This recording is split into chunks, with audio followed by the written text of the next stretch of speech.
স্বাগতম সকলকে question bank solve সিরিজের আরো একটি ক্লাসে।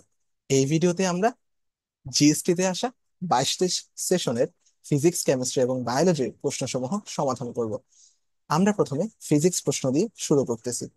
প্রথম প্রশ্ন, দেখো ভাইয়া, 1 নাম্বার আমাদেরকে বলতেছে যে 2 × 10⁻15 হার্জ কম্পাঙ্কের আলো 3 × 10⁻3.26 × 10⁻19 জুল কার্য অপেক্ষক সম্পন্ন ধাতব পৃষ্ঠে আপতিত হলে নির্গত ইলেকট্রনের সর্বোচ্চ গতিশক্তি কত জুল। ওকে, সো এটার ফর্মুলাটা আমাদের অনেকেরই পরিচিত, বাট দেখে একটু ম্যাথটা কঠিন মনে হতে পারে যেহেতু একটু ক্যালকুলেশনের ব্যাপার আছে। আমরা একটু দেখি। প্রথম কথা হচ্ছে, আমাদের কোনো একটা ধাতুতে বা ধাতব পৃষ্ঠে একটা নির্দিষ্ট পরিমাণ আলোক শক্তি নির্গত হয় বা একটা নির্দিষ্ট কম্পাঙ্কের আলো নির্গত হয়। আপতিত হলে তখন দেন কি হয়, একটা কার্যাপেক্ষক পরিমাণ শক্তি লাগে আমাদের, আমরা জানি। এই শক্তিটা কেন ব্যয় হয়? এই ধাতু হতে ইলেকট্রন নির্গত করতে এবং তাকে যে গতি প্রদান করতে একটা শক্তি প্রদান হয়, মানে শক্তি লাগে, সেটাকে আমরা বলি ইকে ম্যাক্স, মানে সর্বোচ্চ গতি শক্তি যেটা, সেটাকে আমরা বলতেছি ইকে ম্যাক্স। এই ইকে ম্যাক্সটাই আমাদেরকে জানতে চাইছি। এখন আমাদের প্রশ্নে কিন্তু কম্পাঙ্ক দেয়া আছে। আমাদের যে সূত্র, আমরা কি জানি যে একটা নির্দিষ্ট পরিমাণ শক্তি আমাদের কোন একটা ধাতব পৃষ্ঠ আপতিত হলে তার কার্যপেক্ষক পরিমাণ, যেটা আমরা ফাই দ্বারা লিখতে পারি অথবা ওমেগা নট দ্বারাও লিখতে পারি। সো ওমেগা নট পরিমাণ শক্তি প্লাস কি হয়, আমাদের এখানে একটা গতিশক্তি প্রাপ্ত হয় ইলেকট্রনটা, এবং এটাকে আমরা বলতেছি ইকে ম্যাক্স। আমাদেরকে এই ইকে ম্যাক্সটাই আমাদের বের করতে হবে। এখন আমরা যদি এই ইকে ম্যাক্সটাকে একপাশে রেখে ই মাইনাস ওমেগা নট করি, ই কে আমরা লিখতে পারি এইচ এফ, সূত্র আমরা জানি, ইন্টু ওমেগা নট। এটাকে আমরা লিখতেছি না আর মানে ভাঙতেছি না, কারণ ওমেগা নট সরাসরি দেয়া আছে। এইচ এর মান কত আমরা জানি, 6.63, 6.63 ইন্টু 10⁻34 ইন্টু এফ এর মান 3.26 ইন্টু 10⁻19। ওইটা তো এফ এর মান, হ্যাঁ, না একটু ভুল হয়েছে, এটা এফ এর মান না।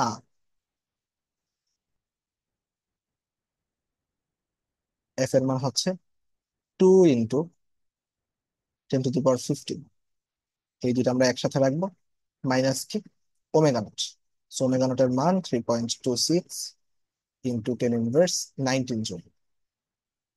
ওকে, এখন আমরা যদি দুইটা গুণ করি, জাস্ট 6.63 সাথে আমরা যদি এই 2 গুণ করি, তখন আমাদের কি হয়, 3 6 মানে সরি, 3 × 2 = 6, 6 × 2 = 12, হাতে আছে 1, 6 × 2 = 12 আর 2 কত, 13, 13.26 ইন্টু 10⁻34 এর সাথে 15 যদি আমরা যোগ করি তাহলে হয় 19, মাইনাসের কি হবে 3.26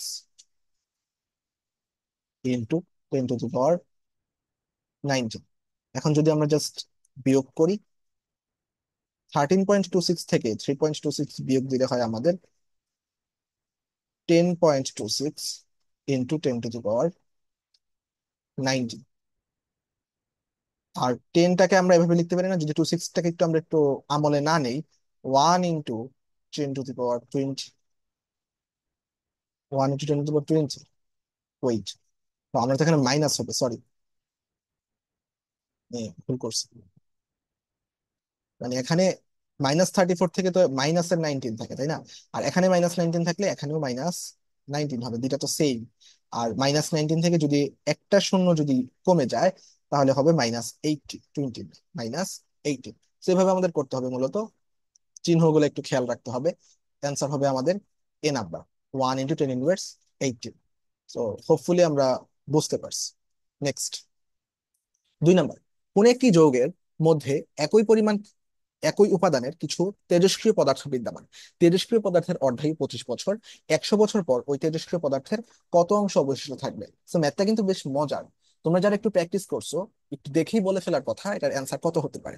যাই হোক, আমরা দেখবো যে, ধরো আমরা জানি কি যে তেজস্ক্রিয়তার সাধারণ যে শর্ত, এটা হচ্ছে কি জানি, যদি ধরো কোনো একটা পদার্থের মানে ইয়ার পূর্বে তেজস্ক্রিয় হওয়ার, মানে বিকিরণের পূর্বে সম্পূর্ণ অংশই আছে, এক অংশ আছে, তার অর্ধায়ু পরিমাণ সময় যদি যায়, অর্থাৎ আমরা বলতে চাইতেছি যে 24 ইয়ার্স, যেহেতু এখানে অর্ধায়ু বলতেছে আমাদের 24 ইয়ার্স, সরি 25 ইয়ার্স, অর্ধায়ু পরিমাণ সময় গেলে তার হাফ অংশ থাকে আমরা জানি। যদি আরো অর্ধায়ু পরিমাণ সময় যায়, অর্থাৎ আরো 25 ইয়ার্স সময় যায়, তখন তার থাকে হচ্ছে আমাদের 1/4 অংশ। যদি আমাদের আরো 25 ইয়ার্স সময় যায়, আমাদের তখন থাকবে হচ্ছে 4 দুগুণে 8। যদি আমরা আরো 25 ইয়ার্স সময় অতিবাহিত করি, এতগুলো করতেছি কেন, আমাদের 100 বছর পর্যন্ত যেতে হবে। আমাদের 75 হয়েছে, যদি আরো 25 ইয়ার্স যায়, তাহলে আমাদের 1/16 অংশ অবশিষ্ট থাকবে, কারণ প্রত্যেকবার যতটুকু থাকে পরের বার তার অর্ধেক হয়ে যায়। ওয়ানের অর্ধেক হাফ, হাফের অর্ধেক 1/4, 1/4 এর অর্ধেক 1/8, 1/8 এর অর্ধেক 1/16। জাস্ট দুই দ্বারা নিচে গুণ করে দাও, হয়ে যাচ্ছে। সো 100 বছর পর কত অংশ অবশিষ্ট থাকতেছে, আমাদের 1/16 অংশ অবশিষ্ট থাকতেছে। ওকে, সো হোপফুলি বুঝতে পারছি, আর প্রবলেম হবে না। 3 নাম্বার, সরল ছন্দিত গতির সমীকরণ কোনটি? সো এটা খুবই সহজ প্রশ্ন, এটা দেখেই বলে দেওয়া উচিত অ্যান্সার কোনটা হবে। অ্যান্সার হবে d² x divided by dt² plus ω²x। এটা কিন্তু আমাদের অনেক, মানে আমরা জানি যে সরল ছন্দিত গতির ক্ষেত্রে যে ব্যবকলনীয় সমীকরণ, এটা হচ্ছে এইটা। তো তাও যদি একটু কোথা থেকে আসলো আমরা একটু দেখতে চাই।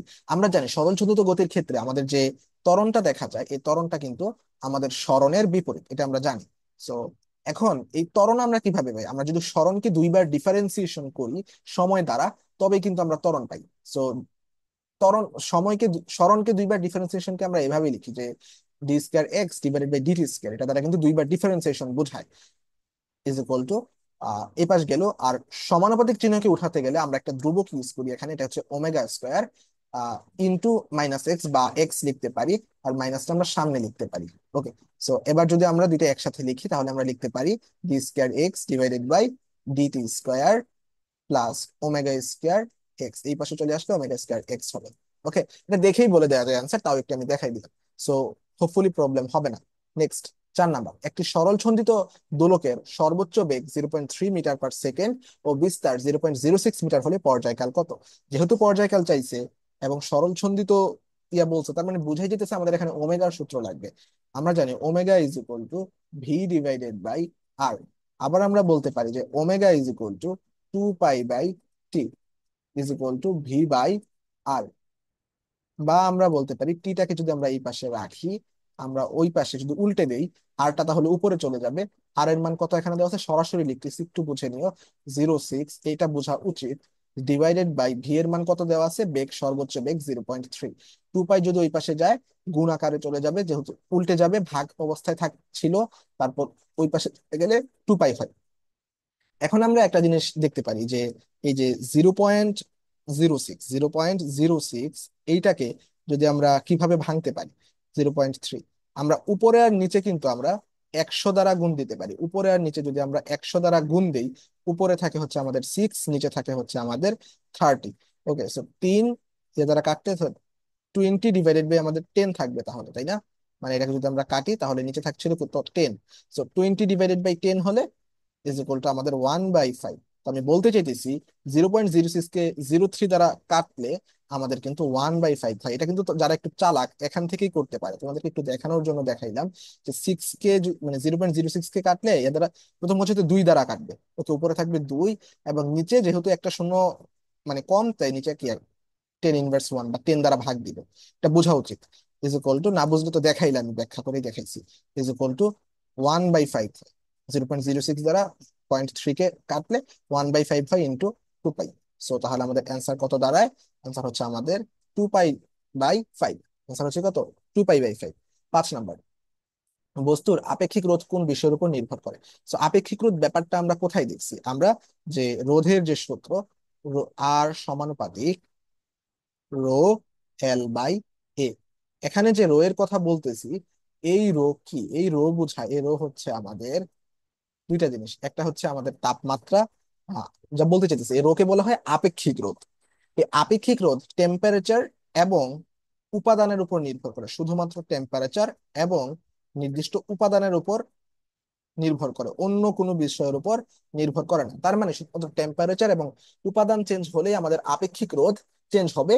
দৈর্ঘ্য, প্রস্থ, তড়িৎ প্রবাহ যা কিছু চেঞ্জ করে না কেন, আপেক্ষিক রোধ চেঞ্জ হবে না। ওকে, সো তার মানে আমাদের এখানে অ্যান্সার হচ্ছে আমাদের তাপমাত্রার উপর আমাদের এই আপেক্ষিক রোধ নির্ভর করতেছে, এবং উপাদানের উপর, যেটা এখানে নাই। 6 নাম্বার, কৃষ্ণ বস্তুর বিকিরণ ব্যাখ্যা করে। সো এটা একটু শর্ট সিলেবাসের বাইরের প্রশ্ন মনে হতে পারে। এটা হচ্ছে আমাদের কৃষ্ণ বস্তুর বিকিরণ ব্যাখ্যা করে কি, বিজ্ঞানী রেলে জিন্সের তত্ত্ব। ওকে, বিজ্ঞানী রেলে জিন্সের তত্ত্ব হতে কৃষ্ণ বস্তুর বিকিরণ ব্যাখ্যা করা যায়। 7 নাম্বার, নিউক্লিয়ার বন্ধন শক্তি হলো নিউক্লিয়াসে একত্রে বেঁধে রাখার শক্তি। এখন নিউক্লিয়াসে থাকে কি ভাই? নিউক্লিয়াসকে আমরা নিউক্লিয়ন থাকে, নিউক্লিয়াসে কি থাকবে? সর্বপ্রথম উত্তর হচ্ছে ভাইয়া, নিউক্লিয়াসে থাকে কি? নিউক্লিয়াসে থাকবে হচ্ছে আমাদের যে নিউক্লিয়ন আছে, নিউক্লিয়ন। এখন নিউক্লিয়ন কি কি দ্বারা গঠিত? নিউক্লিয়নে আমরা কাকে কাকে বেঁধে রাখি? আমরা সবল নিউক্লিয় বল দ্বারা কাকে কাকে বেঁধে রাখি? আমরা প্রোটন প্লাস নিউট্রনকে আমরা বেঁধে রাখি। তার মানে এটা যে বন্ধন শক্তিটা নিউক্লিয়নের ভিতর, এটা কি আমাদের প্রোটন ও নিউট্রন সমূহকে আমরা বেঁধে রাখি, প্রোটন ও নিউট্রিয়ন মানে নিউট্রন সমূহকে। আর কিছু তো আমাদের নিউক্লিয়ার বন্ধন শক্তিতে তো আমাদের ইলেকট্রন থাকে না, তাই না? এখানে প্রোটন এবং নিউট্রন থাকবে। ওকে, কারণ যে বন্ধন শক্তি এটা মূলত আমাদের প্রোটন ও নিউট্রনের কে ভাঙার শক্তিটাই মূলত আমাদের নির্গত হয়। 8 নাম্বার বলতেছে 40 × 10⁻20 কুলম্ব চার্জযুক্ত একটি বস্তু 4.9 × 10⁻⁴ ভোল্ট পার মিটার মানের সুষম বৈদ্যুতিক ক্ষেত্রে ঝুলন্ত অবস্থায় আছে। বস্তুটির ভর কত কেজি? ওকে, বস্তুটির ভর আমাদেরকে জিজ্ঞেস করছে। সো দেখেই বোঝা যাইতেছে যে এখানে যেহেতু কোনো একটা বস্তু ঝুলন্ত অবস্থায় আমরা বলতেছি, কোনো একটা বস্তু ঝুলন্ত অবস্থায় থাকলে নিশ্চয়ই তার ভরটা mg নিচের দিকে কাজ করবে। আরো একটা ব্যাপার, এটা বস্তুটা যেহেতু ঝুলন্ত অবস্থায় আছে, নিশ্চয়ই তার যে ফোর্স, নিচ থেকে একটা ফোর্স তাকে উপরের দিকে ধাক্কা দিচ্ছে, সেই জন্যই সে ঝুলন্ত অবস্থায় আছে। এবং ঝুলন্ত অবস্থায় আছে, বেগের কথা বলা নাই, এটা দ্বারা আরো একটা জিনিস মানে ত্বরণের কথা বলা নাই, এটা দ্বারা আরো একটা জিনিস নির্ধারিত হচ্ছে যে mg-র মান যে নিচ থেকে যে ধাক্কা দেওয়া যে এফ এর বলের মানের সমান। ওকে, তার মানে আমরা বলতে পারি এফ নেট বা এফ ইজ ইকুয়াল টু আমরা mg। আবার যেহেতু এটা সুষম বৈদ্যুতিক ক্ষেত্র, বৈদ্যুতিক ক্ষেত্রের ক্ষেত্রে আমরা এফ ইজ ইকুয়াল টু জানি কি? Q. F is equal to Q, এই সূত্রটা আমরা জানি। এখন আমরা কি করতে পারি? এখানে কিউ এর মান বসাতে পারি। কিউ এর মান যদি আমরা জাস্ট একটু বসাই, তাহলে কি হয় যে mg জাস্ট লিখলাম, আমরা m এর মান বের করব। এম এর মান যদি এই পাশে লিখি, তাহলে ওই পাশে থাকবে কি আমাদের? কিউই ডিভাইডেড বাই জি। কিউর মান কত দেওয়া আছে? কিউর মান হচ্ছে আমাদের 40 × 10⁻20। ই এর মান কত দেওয়া আছে? 4.9 × 10⁻4 ভোল্ট পার মিটার। দেন নিচে জি দ্বারা আমরা ভাগ দিব 9.8। এখানে কিন্তু অনেকের কমন সেন্স খাটানোর উপায় আছে। 98 কে 49 দ্বারা ভাগ দিলে আমরা হয় 2, তার মানে 9.8 কে 2 দ্বারা ভাগ দিলে আমরা পাবো, সরি 4.9 দ্বারা ভাগ দিলে আমরা পাবো 2। আবার এই 2 দিয়ে আমরা 40 কে ভাগ দিতে পারি, পাবো আমরা 20। সো যদি আমরা তাহলে আমরা লিখতে পারি 20 - 20 + 4 কত হয়? 10⁻16। তাহলে আমাদের অ্যান্সার হচ্ছে 20 × 10⁻16। ওকে, অ্যান্সার হচ্ছে আমাদের নাম্বার। সো হোপফুলি বুঝতে কারো প্রবলেম হয় নাই। নেক্সট 9 নাম্বার, 100 ওয়াটের 5টি বাতি দিনে 8 ঘন্টা জ্বললে মে মাসে কত কিলোওয়াট আওয়ার বিদ্যুৎ ব্যয় হবে? এটা বিদ্যুৎ বিদ্যুৎ ব্যয়ের অঙ্ক, খুবই ফেমাস অঙ্ক এবং খুবই ইম্পর্টেন্ট অঙ্ক আমাদের। সেই অঙ্কগুলো আমরা কিভাবে করতে পারি? যেহেতু বিদ্যুৎ ব্যয় হবে, কতটুকু বিদ্যুৎ ব্যয় হবে, আমরা ডাব্লিউ এর মান বের করব। ওকে, আমরা জানি ডাব্লিউ ইজ ইকুয়াল টু কি? পিটি। এখানে একটা প্রবলেম যেটা করে, এটাকে যদি তোমাদেরকে বলে দেই যে এখানে মে মাসে কতদিন চলছে। এখন মে মাসে কতদিন এটা আমাদের অনেকের মনে থাকে না, অনেকে তো মুখস্থ করো যে কোনগুলো 31 দিন, কোনগুলো 30 দিন। সেটা তো গুড, বাট যাদের মনে থাকে না তাদের জন্য আমি একটা ট্রিক্স বলতে পারি, যে এটা ট্রিক্স না, এটা অনেকেই ফলো করে, যে তোমার হাতে যে ছোটবেলায় যেটা শিখে আসছো, যে হাতটা মুষ্টিবদ্ধ করলে, আমরা যদি আমাদের যে হাত আছে, হাতটাকে যদি আমরা এভাবে মুষ্টিবদ্ধ করি, 4টা এরকম ইয়া পাই, লেয়ার পাই। সো মনে রাখবো যে আমাদের যে উপরের এই লেয়ারটাকে, উপরেরটাকে আমরা বলতেছি, এখান থেকে শুরু করব, এটাকে ধরবো জানুয়ারি, তারপর ফেব্রুয়ারি, তারপর মার্চ, এপ্রিল, মানে ধাপে ধাপে যাব। এপ্রিল, মে, জুন, জুলাই, এভাবে যাব এবং শেষ হয়ে গেলে আবার প্রথম থেকে আসবো। ওকে, সো তার মানে প্রথম যে মাসটা জানুয়ারি পাচ্ছে, তার মানে জানুয়ারি মাস 31 দিন, এভাবে দেখবো। ফেব্রুয়ারি, ফেব্রুয়ারি মাস তো লিপ ইয়ার, ওই হিসাবে হিসাব করা লাগে, মানে 30 দিন হবে, মানে 30 দিন তো হবে না, 28 দিন হবে, আর লিপ ইয়ার হলে 29 দিন, এটা একটু ব্যতিক্রম। দেন ফেব্রুয়ারি, মার্চ, এপ্রিল, মে, তার মানে মে যেহেতু উপরে, আমি বলতে চাইতেছি উপরের যে দিনগুলো আছে, এই ইয়ার উপরের যে দিনগুলো আছে, এগুলো সব 31 দিন এই হিসাবে, জানুয়ারি, ফেব্রুয়ারি, মার্চ, এপ্রিল, মে। তাহলে মে মাসও কত আমাদের? 31 দিনের। তার মানে এখানে মে মাস 31 ডেইজ। ওকে, আচ্ছা, তো এখন আমরা ডাব্লিউ এর মান বের করতেছিলাম। W is equal two P, P দেওয়া আছে 100 ওয়াট। এখন যেহেতু এটা কিলোওয়াট আওয়ারে চাইছে, তার মানে আমাদেরকে কিলোতে নেওয়ার জন্য 1000 দিয়ে ভাগ দিতে হবে, ইনটু, সো পি, টি এর মান, সো কয় ঘন্টা জ্বলছে? 8 ঘন্টা। কয়টি বাতি? 5টি বাতি। কতদিন যাবত? 31 দিন যাবত। ওকে, সো সবগুলো কিন্তু আমাদেরকে গুণ দিতে হবে। ওকে, বুঝতে পারছি তো, যে 8 ঘন্টা যাবত 5টি বাতি জ্বলছে এবং 31 দিন যাবত জ্বলছে। ওকে, এখন যদি আমরা কাটাকাটি করি, শূন্য শূন্য কাটা, দুই শূন্য কাটা, থাকে নিচে থাকে 10, আমরা বলতে পারি 10, বা 10 না বলে তো বোঝাই যাইতেছে যে 5 আটা কত আসে আমাদের? 40। এখন যদি 40 হয়, সো 40 দিয়ে যদি কাটি আমরা, তো 4, মানে শূন্য দিয়ে যদি কাটি হয় 4। সো 4 × 31, 4 × 31 যদি আমরা গুণ করি, 4 × 4, 3 × 4 কত? 12। অ্যান্সার হবে কত আমাদের? 124। তার মানে 124 হবে আমাদের এখানে, 124 কিলোওয়াট আওয়ার।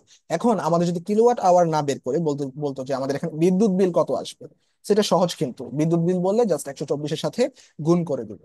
ওকে, নেক্সট, 10 নম্বর। কোনটি আলোর তরঙ্গ বৈশিষ্ট্য দ্বারা ব্যাখ্যা করা যায় না? ব্যতিচার, সমবর্তন, অপবর্তন, এই তিনটাই কিন্তু আমরা ব্যাখ্যা করি কি দ্বারা ভাইয়া? আলোর যে তরঙ্গ তত্ত্ব, এই তরঙ্গ তত্ত্ব দ্বারা কিন্তু আমরা এই তিনটাই ব্যাখ্যা করি। কি তত্ত্ব দ্বারা? আলোর যে তরঙ্গ তত্ত্ব, তরঙ্গ তত্ত্ব। বাট আমাদের যে ফটো ইলেকট্রিক ক্রিয়া, এইটা কিন্তু আমাদের, যার জন্য বিজ্ঞানী আইনস্টাইন নোবেল পুরস্কার পাইছে, E = mc² এর জন্য কিন্তু আইনস্টাইন নোবেল পুরস্কার পায় নাই। আলোর যে ফটো তড়িৎ ক্রিয়া বা ফটো ইলেকট্রিক ক্রিয়া, এর জন্য কিন্তু বিজ্ঞানী নোবেল পুরস্কার পাইছে। এটা কিন্তু আলোর যে কণা ধর্ম আছে বা আলোর যে কণা তত্ত্ব, এটা দ্বারা ব্যাখ্যা করা যায়। সো আলোর তরঙ্গ বৈশিষ্ট্য না কোনটা? ফটো ইলেকট্রিক ক্রিয়া, কারণ এটা আমরা কণা তত্ত্ব দ্বারা ব্যাখ্যা করতে পারি। ওকে, তাহলে অ্যান্সার হবে আমাদের ডি। 11 নম্বর। ভূপৃষ্ঠ থেকে r/2 উচ্চতায় ও একই গভীরতায় অভিকর্ষজ ত্বরণের অনুপাত কত? সো অভিকর্ষজ ত্বরণের ক্ষেত্রে অনেকে কি করবে, প্রথমে সূত্র লিখবো আমরা। আর এইচ ইজ ইকুয়াল টু, আমরা নির্দিষ্ট উচ্চতায় আমরা কি জানি? আর প্লাস r/r+h এর হোল স্কোয়ার। আমরা একটু এই পাশে আর এইচ লিখছি, এই পাশে আর এইচ হবে না, এই পাশে হবে আমাদের GH, নির্দিষ্ট একটা হাইটে, ইনটু কি? জি, প্রাইম দ্বারা প্রকাশ করতে পারি। এন্ড আরেকটা আমরা প্রকাশ লিখতে পারি কি? নির্দিষ্ট একটা গভীরতায় G=1 - h/r ইন্টু জি। এখন আমরা কি করতে পারি? এই যেহেতু দুইটার অনুপাত বলছে, আমরা একটা উচ্চতা যেটা পেয়েছি GH/GD কে ভাগ করতে পারি। এন্ড এইচ এর যে মান আছে r/2, এটা দুই জায়গায় আমরা কি করতে পারি? বসাতে পারি, বসে ভাগ করে অ্যান্সার যেটা সেইটাই। এখন এটা আমরা করতে পারি, বাট ভাইয়া প্রসেসটা কিন্তু একটু লেন্দি। এটা কিন্তু আমাদের অনেকের মুখস্থই থাকে, এটা কিন্তু বইয়ে আমরা অনেকবার করে আসছি, অথবা এইচএসসি ম্যাথও করে থাকতে পারি। ভূপৃষ্ঠ থেকে r/2 উচ্চতায় এবং একই পরিমাণ নিচে, অর্থাৎ ভূপৃষ্ঠ থেকে অর্ধেক পরিমাণ উচ্চতায়, মানে ব্যাসার্ধের অর্ধেক পরিমাণ উচ্চতায় এবং অর্ধেক পরিমাণ গভীরতায়, আমাদের যে এটার যে অনুপাত, এটা কিন্তু আমরা অনেক ম্যাথেই করে আসছি, এটা কিন্তু আমাদের 8/9 হবে। তোমরা ম্যাথ করেও দেখতে পারো, দুটাকে তোমরা ভাগ দিবা, দেন মান বসাবা, দেখবা 8/9 আসবে। ওকে, সো তাহলে এই দুটার অনুপাত কি হবে? 8/9। এটা কিন্তু আমাদের মুখস্থ থাকে অনেকের। ওকে, এবং মুখস্থই অ্যান্সার করাটা বেটার, অত সময় পাওয়া যায় না। নেক্সট, 12 নম্বর। কোনটি ওহমিক উপাদান নয়? সো ওহমিক উপাদান নয় বলতে ভাইয়া কি বুঝাইছে? ওহমিক উপাদান কি? সো তুমি যদি দেখো ভাইয়া, ওহমের উপাদান বা ওহমের সূত্র কি জানে? আমরা V = IR, এই সূত্রটা হচ্ছে ওহমের সূত্র, তাই না? সো এখানে আর বা 1/r বা জি, মানে জি বসাই, তারপর অনেক কাজ করি, ওইভাবে না যাচ্ছি না। V = IR হচ্ছে কি আমাদের ওহমের সূত্র। ওহমের সূত্র আমাদের, তার মানে কি? রোধক, মানে রোধের মানতেছে ওহমের সূত্র, এটা হচ্ছে ওহমিক উপাদান। এবং আমরা কি নির্দিষ্ট তামার তার, এটাও আমাদের ওহমের সূত্র মানে। ওকে, কারণ নির্দিষ্ট পরিমাণ টেম্পারেচার বলি বা ওহমের সূত্র যে ইয়াগুলা নিয়ামক গুলো আছে, এগুলোর সাথে তামার তার মানে। এবং অ্যালুমিনিয়ামের তার সেম, তার রোধক এগুলা মানে। বাট ধারক, ধারক কিন্তু ভাইয়া আমাদের যে ওহমের সূত্র আছে, এটা কিন্তু আমাদের মানে না, কারণ আমরা জানি কি C = QV। ওকে, সো এটা কিন্তু আমাদের ওহমের সূত্র মানে না। ওকে, তার মানে ওহমের সূত্র নয় কোনটা? এটা হচ্ছে আমাদের ধারক। এবং এটা দেখলেও কিন্তু বোঝা যায় যে অ্যালুমিনিয়াম তার রোধক ধারক এটার মধ্যে, মানে কেউ যদি নাও পারে, তাও কিন্তু তার পারা উচিত যে ওহমের সূত্র নয়, বা এই জায়গায় আমরা পড়ি নাই কোনটা? ধারকটা। ওকে, তো ধারকটা কিন্তু ওহমের সূত্র মানে না। 13 নম্বর। একটা চিত্র দেওয়া আছে, বলতেছে পাশের চিত্রে +Q বিন্দু চার্জ গুলোর জন্য P বিন্দুতে তড়িৎ ক্ষেত্রের প্রাবল্য ও বিভব যথাক্রমে কি হবে? সো প্রাবল্য ও বিভব জানতে চাইছি। সো প্রথম প্রথম যদি আমরা প্রাবল্য নির্ণয় করি, প্রাবল্য কিন্তু ভাইয়া দিক নির্ভর। করে, অর্থাৎ প্রাবল্য কিন্তু একটা ভেক্টর রাশি, বিভব কিন্তু একটা স্কেলার রাশি। তার মানে প্রাবল্য যদি আমরা বের করতে চাই, আমাদের দিকটা আগে প্রাধান্য দিতে হবে। তো তুমি যদি একটু খেয়াল করো মন দিয়ে, যে দেখো যে এদিকে কিন্তু মানে মাঝখানে একটা ইয়া আছে, দেন এদিকে একটা, এদিকে একটা, এদিকে একটা, বলতেছে কি প্লাস কিউ চিত্রের প্লাস কিউ বিন্দু হতে, প্লাস কিউ বিন্দু হতে পি বিন্দুতে, মানে এই বিন্দুতে তড়িৎ ক্ষেত্রের প্রাবল্য অর্থাৎ মাঝখানে প্রাবল্যের মান। তো এই বিন্দুতে হতে এই বিন্দু দূরত্ব আর সেম, এটাও আর সেম, এটাও আর সেম। তুমি যদি একটা খেয়াল করো যে এদের যে লব্ধি বলি আমরা, যে যেহেতু আমরা দিক নির্ভর, এই যে প্রাবল্যের কথা আমরা বলতেছি, তিনটা কিন্তু তিন দিকে, এটা এদিকে কাজ করে, তারপর যেহেতু প্লাস আধান, এটা এদিকে কাজ করবে, এটা এদিকে কাজ করবে। তো তিনটা যদি তিন দিকে কাজ করে, তিনটা যদি তিন দিকে কাজ করে, এটা কিন্তু সাম্যাবস্থায় থাকে। আমরা তো সাম্য বল পরে আসছে, তাই না? যেহেতু এরা পরস্পর 120 ডিগ্রি থাকবে, যেহেতু এরা সমবাহু ত্রিভুজ, কিভাবে বুঝলাম? এটা এল এল এল, সমবাহু ত্রিভুজের মাঝখানে, ঠিক মাঝখানে আছে, এবং এদের দূরত্ব সমান। তার মানে এরা নিশ্চয়ই মাঝখানে কি 120 ডিগ্রি কোণ উৎপন্ন করতেছে। 120 ডিগ্রি করে কোণ উৎপন্ন করছে, এবং সেম বল মাঝখানে 120 ডিগ্রি কোণ উৎপন্ন করতেছে, নিশ্চয়ই এরা সাম্যাবস্থায় আছে। আর সাম্য বলের যে লব্ধি প্রাবল্য, যে লব্ধি প্রাবল্য ই ই এর মান কত হবে? এটা হবে শূন্য। তার মানে প্রাবল্যের মান আমরা পেলাম শূন্য। এখন আমরা বের করব বিভব। So V is equal two, এখানে নেট বিভব বা ভি টোটাল আমরা বলতে পারি, যে বিভব কত হবে এখানে আমরা জানি, সূত্র কি জানি? 1/4 pi, wait, okay, so 1/4 pi epsilon not into, বিভবের ক্ষেত্রে আমরা কি করি? Q by r. আর আর স্কয়ার কখন লিখি? এটা কিন্তু প্রাবল্যের ক্ষেত্রে লিখি, দুইটা শুধু কিন্তু প্যাচ লাগানো যাবে না, বিভবের ক্ষেত্রে কিউ বাই আর। যাই হোক, তো এরকম আমাদের তিনটা আছে। তো তিনটার জন্য আমরা এভাবে কিন্তু আমরা একসাথে কমন নিয়ে লিখে ফেলতে পারি, 1/4 পাই এপসাইলন নট, এটা বোঝা উচিত তোমাদেরকে। যেমন 3 ইন্টু কিউ বাই আর, এটা কিন্তু আমরা লিখতেই পারি।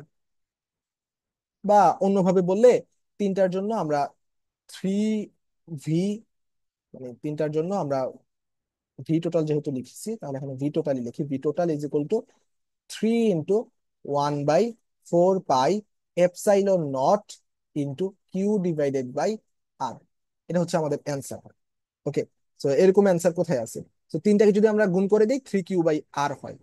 সো 3 কিউ বাই আর হচ্ছে আমাদের, দেখো সি নাম্বারটা যদি দেখি, প্রথমটা জিরো, অর্থাৎ মানে আগে পরেও কিন্তু আমাদের এখানে খেয়াল করতে হবে, আমাদের প্রাবল্য আগে দেওয়া আছে, তার মানে প্রাবল্য হবে জিরো, আর থ্রি গুণ হয়ে যাবে, তার মানে 3 কিউ বাই আর। তাহলে অ্যান্সার হচ্ছে কি আমাদের 3 কিউ বাই আর। হোপফুলি আর প্রবলেম হবে না। ওকে, 14 নাম্বার, নিউক্লিয়ার ফিশন বিক্রিয়ায় নির্গত শক্তি হলো কি? এখন নিউক্লিয়ার ফিশন বিক্রিয়ায় যে শক্তি নির্গত হয়, এটা মূলত কোথা থেকে নির্গত হয়? ধরো কোনো একটা পরমাণু আছে, ধরো কোনো একটা ইউরেনিয়াম পরমাণু আছে, এই ইউরেনিয়াম পরমাণুটা হতে ধরো আমাদের রেডিয়াম পরমাণু বের হলো, বা অন্য কোনো স্থায়ী নিউক্লিয়াসে পরিণত হলো, প্লাস নিউট্রনও কিছু বের হলো, প্লাস কিছু শক্তিও বের হলো। এখন কথা হচ্ছে, এই যে ফিশন বিক্রিয়া আছে, এই ফিশন বিক্রিয়ায় যে শক্তিটা নির্গত হয়, এই ফিশন মানে কি? আমাদের যে ভাঙন। ফিউশন মানে কি? গড়া বা যোজন। ওকে, সো যখন ভাঙে তখন শক্তি নির্গত হয়। এইটা মূলত আমাদের যে নিউক্লিয়াসে আবদ্ধ ইলেক নিউট্রন এবং প্রোটন দ্বয়ের মধ্যে যে সবল নিউক্লিয় বল থাকে বা যে বন্ধন শক্তি থাকে, এই বন্ধন শক্তিটাই মূলত পরবর্তীতে আমাদের মানে শক্তিতে রূপান্তরিত হয়। ওকে, সো তার মানে শক্তিতে রূপান্তরিত কি হবে? আমাদের যে নিউক্লিয়নের যে বন্ধন শক্তি আছে সেটা, বা যে নিউক্লিয়াসের যে বন্ধন শক্তি আছে, সেইটাই মূলত আমাদের শক্তি হিসাবে নির্গত হয়। তার মানে এটা হবে তেজস্ক্রিয় নিউক্লিয়াসের আমাদের বন্ধন শক্তি, নিউক্লিয়াসের মধ্যে যে থাকা যে নিউক্লিয়াসের যে বন্ধন শক্তি, সেগুলোই হচ্ছে কি আমাদের ফিশন, ফিশনের সময় শক্তি হিসাবে নির্গত হয়। ওকে, আর এটা বোঝা যায় কিভাবে ভাইয়া? আমরা জানি যে বন্ধন শক্তিটা, যে আহ বন্ধন শক্তি যেটা থাকে, আই মিন ইউরেনিয়ামের এ অবস্থায় যে এবং যখন অন্য কোনো স্থায়ী নিউক্লিয়াসে পরিণত হয় এবং নিউট্রন, ধরো তিনটা নিউট্রন হইলো, এই তখন যে শক্তি, মোট শক্তির একটা তারতম্য থাকে। আর এই যে শক্তির তারতম্য, এটাকেই মূলত আমরা বলতেছি যে গতিশক্তি।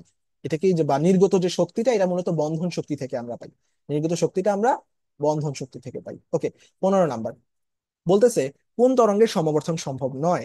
তো সমবর্তন সম্ভব নয় আমরা জানি হচ্ছে আহ লম্বিক তরঙ্গের বা অনুদৈর্ঘ্য তরঙ্গের সমবর্তন সম্ভব নয়। এখানে অনুদৈর্ঘ্য তরঙ্গ একটাই আছে, এটা হচ্ছে আমাদের শব্দ তরঙ্গ, এটা হচ্ছে কি আমাদের অনুদৈর্ঘ্য তরঙ্গ। মনে রাখবো যত ধরনের শব্দ আছে সব হচ্ছে আমাদের অনুদৈর্ঘ্য তরঙ্গ। শব্দ তরঙ্গের পাশাপাশি ধরো আমি বললাম শব্দ, তারপর যে সুর শলাকা, এগুলো হচ্ছে আমাদের কি সুর শলাকার যে আওয়াজ, এটাকে আমরা বলতে পারি, বা শব্দ রিলেটেড যেগুলো আছে সব হচ্ছে আমাদের অনুদৈর্ঘ্য তরঙ্গ। তার মানে আমাদের অনুপ্রস্থ তরঙ্গ জানতে হবে। মনে রাখবো শব্দ বা সুর শলাকা এগুলা বাদে বাকি যা আছে সবকিছুই আমাদের কি হচ্ছে অনুপ্রস্থ তরঙ্গ। তাহলে আমরা বলতে পারি অনুপ্রস্থ তরঙ্গ। অনুপ্রস্থ তরঙ্গ হচ্ছে আমাদের বেতার, আলো, পানি, সবকিছুই হচ্ছে আমাদের অনুপ্রস্থ তরঙ্গ। এবং এই সবগুলারই সমবর্তন সম্ভব। এবং সমবর্তন দ্বারা আমরা বুঝতে পারি যে কোনটা অনুপ্রস্থ তরঙ্গ এবং কোনটা অনুদৈর্ঘ্য তরঙ্গ। অনেক সময় অপশনে আসে যে কোনটা অনুপ্রস্থ কোনটা অনুদৈর্ঘ্য, মনে রাখবে। আর এখানে বাকিগুলা দেখো, বেতার, মাইক্রো, আহ দৃশ্যমান আলোক তরঙ্গ সবগুলাই হচ্ছে ইলেকট্রোম্যাগনেটিক ওয়েভ, মানে অনুপ্রস্থ তরঙ্গ। এক কথায় শব্দ তরঙ্গ বাদে যেগুলো আছে সবগুলো আমরা অনুপ্রস্থ তরঙ্গ ধরবো। ওকে, দেন 16 16 নাম্বার, সমান্তরাল সমবায়ে যুক্ত 4টি তামার তারের সাহায্যে 6 কেজি ভরের একটি বস্তুকে খাড়া উপরের দিকে 2 মিটার পার সেকেন্ড সমবেগে টানা হলে প্রতিটি তারে কত নিউটন টান পড়বে? ওকে, সো এইটা যদি তোমরা একটু দেখো প্রথমবার একটু মনে হতে পারে ভাইয়া এটা কিরকম প্রশ্ন করছে। সো তোমাদেরকে যদি আমি চিত্রটাকে জাস্ট একটু দেখাই, যে আমাদেরকে বলতেছে সমান্তরাল সমবায়ে যুক্ত 4টি তামার তারের সাহায্যে 6 কেজি ভরের একটি বস্তুকে খাড়া উপরের দিকে সমবেগে 2 মিটার পার সেকেন্ড বেগে টানা হয়েছে। ওকে, সো আমরা একটা বস্তু আঁকতে পারি। তাহলে প্রথমে বস্তুটার ওজন কত আমরা বলা আছে এটা হচ্ছে 6 কেজি, তাই তো?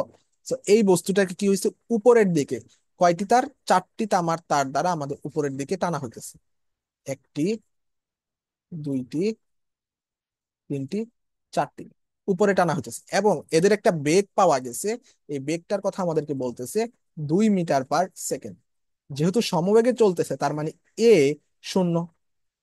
যেহেতু সমবেগে টানতেছে তার মানে এর মান বা ত্বরণ কি শূন্য। এখন বলতেছে খাড়া উপরের দিকে আমাদের সমবেগে টানতেছে। এখন সমবেগে যদি টানে প্রতিটি তারে কত পরিমাণ টান পড়বে, তার মানে টান সমান পরিমাণ টানই পড়বে। ওকে, সো এখন যদি আমরা দেখি যে আমরা সূত্র লিখতে পারি যে ওয়েট ত্বরণ শূন্য মানে কি আমাদের হচ্ছে যে এফ আছে, এফ এর মানও কি শূন্য, বলের মান শূন্য। এখন যেহেতু আমাদের এখানে সমবেগে উঠতেছে এবং 4টা সমান্তরালে আছে, তার মানে আমরা বলতে পারি যে টান বল, আমাদের যে টান বল এটা হচ্ছে চারটা টানতেছে। সো এইটা আমাদের যে ওজন আছে যেহেতু সমবেগে উঠতেছে তার মানে ওজনের সমান বলে টানতেছে, এই জন্যই সমবেগে। যদি আমাদের বেশি ত্বরণ থাকতো তাহলে কিন্তু আমাদের সমবেগে উঠতো না। এবং মানে অর্থাৎ আমি বলতে চাইছি যদি বেশি বলে টানতো তাহলে আমাদের ত্বরণ থাকতো এবং তখন সমবেগে টানতো না। মানে ওজনের থেকে বেশি বলে টানলেই আমাদের সমবেগ থাকবে না, সেটা তখন ত্বরণ হয়ে যাবে। ওকে, আমরা যদি দেখি যেহেতু 4টা মিলে যেহেতু টানতেছে তার মানে ওজনের সমান পরিমাণ বল দিয়ে আমাদের টানতেছে। ওকে, সো 40, সো আমরা এখানে টান বল বের করবো। টি ইজ ইকুয়াল টু এম এর মান দেয়া আছে, এম হচ্ছে আমাদের 6 কেজি ইন্টু 9.8, 9 সো কত বলে সমবেগে আমাদের উপরের দিকে করতেছে। সো 9.8 যদি হয় আমাদের কি হইলো এখানে, যে 4 ভাগ হবে। সো 4 দ্বারা যদি আমরা কাটি এখানে থাকে কত, 2, 2 হলে আমাদের এখানে হয় 3। ওকে, তারপর আমরা ইয়া দিয়ে কাটতে পারি যে 2 দ্বারা 4.9 হয়, তাহলে কাটলে তো 3 ইন্টু 4.9। আর 3 ইন্টু 4.9 করলে 3 নং 27 হাত আছে 1, 3 4 12, আর এক কত 13। ওকে, সো 13 হইতেছে, ভুল হইতেছে। 3 4 12, দাঁড়াও, সরি, তিন 3 নং 27 হাত আছে 2। সো 12 আর 2 কত, 14, 14.7। অ্যান্সার হবে আমাদের কত, 14.7। এখানে কিন্তু আমাদের 2 এর কোনো কাজ লাগতেছে না, যেহেতু এটা সমবেগে উঠতেছে। আমরা জাস্ট টান বল ইজ ইকুয়াল টু, অর্থাৎ 4টা টান বল ইজ ইকুয়াল টু mg, এই সূত্র দিয়ে ম্যাথ করতে পারতেছি। ওকে, তারপর 17 নাম্বার, একজন ফুটবলার 0.4 কেজি ভরের এবং 12 মিটার পার সেকেন্ড বেগে আগত একটি ফুটবলকে কিক মারার ফলে সেটা বিপরীত দিকে 5 মিটার পার সেকেন্ড বেগ প্রাপ্ত হলো। কিক মারার সময়কাল 0.02 সেকেন্ড হলে ফুটবলার কর্তৃক বলটির উপর প্রযুক্ত বল কত নিউটন হবে? তো এক্ষেত্রে মানে প্রযুক্ত বলের সূত্র যেহেতু বলছে, আমরা সাধারণ যে ঘাত বলের সূত্র বা সাধারণ যে বলের সূত্র আমরা নির্ণয় করতে পারি যে F is equal to m into v minus you divided by t, এই সূত্র দ্বারা আমরা করতে পারি। দেখো ভাই সবকিছু কিন্তু দেওয়া আছে, আমাদের কত নিউটন বের করতে হবে। এম এর মান কত দেওয়া আছে? 0.4 কেজি। ওকে, 0.4। ভি এর মান কত দেওয়া আছে? দেখো ভাইয়া, এত বেগে আগত একটি ফুটবলকে কিক মারার ফলে সেটি বিপরীত দিকে এত বেগ প্রাপ্ত হলো। শেষ বেগ কত? শেষ বেগ হচ্ছে আমাদের 5। শেষ বেগ বসাবো আগে। শেষ বেগ 5 মাইনাস ইউ। এখন একটা বেগ কিন্তু আরেকটা বেগের বিপরীত, বোঝাই যাচ্ছে। একটা বল ধরো মানে আসতেছে, বলটা আসতেছে, এবং এটাকে মানে কিক মারা হয়েছে, তার ফলে বিপরীত দিকে চলে গেছে। তো আসার বেগটা যদি আমরা ধরি 10, সরি, আসার বেগটা কত বেগে আসতেছিল? 12 বেগে আসতেছিল, এবং কিক মারা হয়েছে 5।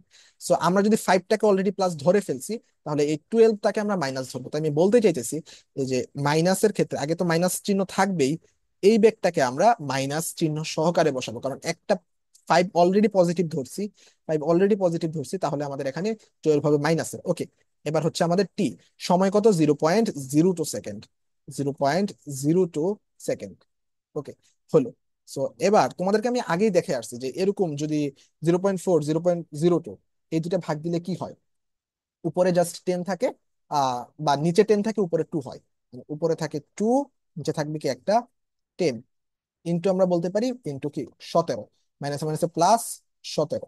সো এটা যদি আমরা ভাগ দিই তাহলে কত? 17/5। ওকে, সো আমরা কি এফ এর মান নির্ণয় করতেছি? হ্যাঁ, হয়তো বা কোন একটা জায়গায় মিস্টেক হচ্ছে আমাদের। সো -17 ইন্টু, হ্যাঁ ওই ক্ষেত্রে আমাদের ইয়াতে উপরে একটা শূন্য কম ছিল। ওকে, মানে উপরে 0.06 ছিল, আর নিচে 0.03 ছিল। সো এখানে এটা আসলে উল্টা লিখছি আমরা। So আমরা যদি মানে কাটাকাটি করেই দেখাই যে 0.4, এটাকে যদি আমরা উপরে যদি আমরা 100 দ্বারা গুণ করি, উপরে হয় 40, নিচে যদি 100 দ্বারা গুণ করি নিচে হয় 2। 40কে 2 দ্বারা ভাগ দিলে থাকে কত? 20। তাহলে এইটাকে যদি আমরা এটা দ্বারা ভাগ দেই, তাহলে থাকবে এখানে কত? 20। ওকে, সো বাকিগুলো মুছে দিই। 20। এখন আমরা কি করতে পারি? 20 × 17, 20 × 17। বোঝাই যাচ্ছে 17 দুগুণে কত? 34। 17 দুগুণে 34, সাথে একটা শূন্য অ্যাড করবো। তাহলে আমাদের এখানে আনসার হচ্ছে কত? 340। তার মানে কত প্রযুক্ত বল? কত? 340। সো হোপফুলি বুঝতে পারছি। নেক্সট, 18 নম্বর। যদি 30 ডিগ্রি সেলসিয়াস তাপমাত্রায় ও 6 × 10⁵ প্যাসকেল চাপের একটি গ্যাসকে সমষ্ণ প্রক্রিয়ায় 3 গুণ আয়তনে প্রসারিত করা হয়, তবে গ্যাসটির চূড়ান্ত চাপ কত হবে? এখন সমষ্ণ প্রক্রিয়ায় 3 গুণ করা হয়েছে, আর এখানে চাপ দেওয়া আছে। দেখেই বোঝা যেতেছে যে, এবং আয়তনের কথা বলা আছে। সমষ্ণ প্রক্রিয়া যেহেতু বলছে, আমাদের সমষ্ণ প্রক্রিয়া আমরা জানি কি, যে P1V1 = P2V2। সমষ্ণ প্রক্রিয়া আমাদের বয়েলের সূত্র মানে। ওকে, সো আমরা এটা কার সূত্র হতে পাইছি? বয়েলের সূত্র হতে পাইছি। আর সমষ্ণ প্রক্রিয়া আমাদের যে বয়েলের সূত্র আছে, এই সূত্র আমাদের মানে, এই জন্য আমরা এটা লিখতে পারছি। এখন আমরা কি করব? চূড়ান্ত চাপ নির্ণয় করবো, অর্থাৎ P2 বের করবো। P2 যদি আমরা বের করতে চাই, আমরা বের করবো P1V1/V2। P1 এর মান কত বলছে? যে আদি কত ছিল? 6 × 10⁵ প্যাসকেল। ভি ওয়ান এর মান কত? আদে মানে 3 গুণ আয়তনে প্রসারিত করা হয়েছে, তাহলে আগে ছিল ভি, পরে হয়েছে কত? 3V। সো ভিভি যদি আমরা কাটা যায়, ভিভি যদি কাটা যায়, এটা কাটা যায় 2 দিয়ে, তাহলে 2 × 10⁵ 5। তাহলে তাহলে চূড়ান্ত চাপ কত হবে? 2 × 10⁵ 5। 19 নম্বর। সমায়তন প্রক্রিয়ায় সিস্টেম কর্তৃক গৃহীত তাপ কিউ হলে অন্তঃস্থ শক্তির বৃদ্ধির পরিমাণ হবে। তো এক অধ্যায় থেকে কিন্তু দুইটা প্রশ্ন আসছে বলা যায়। ওকে, তো যদিও প্রথমটা মানে অনেক চ্যাপ্টার, কেমিস্ট্রির সাথে বলতে পারো, ফিজিক্সের সাথে বলতে পারো রিলেটেড, যাই হোক। সো সমায়তন প্রক্রিয়া সিস্টেম কর্তৃক গৃহীত তাপ কিউ হলে অন্তঃস্থ শক্তির পরিবর্তন। আমরা জানি যে মানে ডিকিউ, যে তাপ, ইজ ইকুয়াল টু, আমরা জানি ডিইউ মানে পরিবর্তন, যে অন্তঃস্থ শক্তির পরিবর্তন, প্লাস ডিডাব্লিউ। আবার আমরা ডিডাব্লিউ ইজ ইকুয়াল টু আমরা আবার বলতে পারি কাজের যে পরিবর্তন, এটা ইজ ইকুয়াল টু আমরা বলতে পারি পি ডেল ভি বা পিডিভি, যেভাবে আমরা লিখি। এখন বলছে সমায়তন প্রক্রিয়া সিস্টেমে কর্তৃক গৃহীত তাপ কিউ হলে, যে গৃহীত তাপ, এটা যদি আমাদের কি হয়? অন্তঃস্থ শক্তির বৃদ্ধির পরিমাণ। এখন সমায়তন প্রক্রিয়া মানে কি? প্রক্রিয়া মানে হচ্ছে এখানে ডেল ভি এর মান শূন্য, আয়তনের কোনো পরিবর্তন নেই। সো ডেল ভি এর মান যদি শূন্য হয়, আগেরটা একটু আলাদা করে নিই,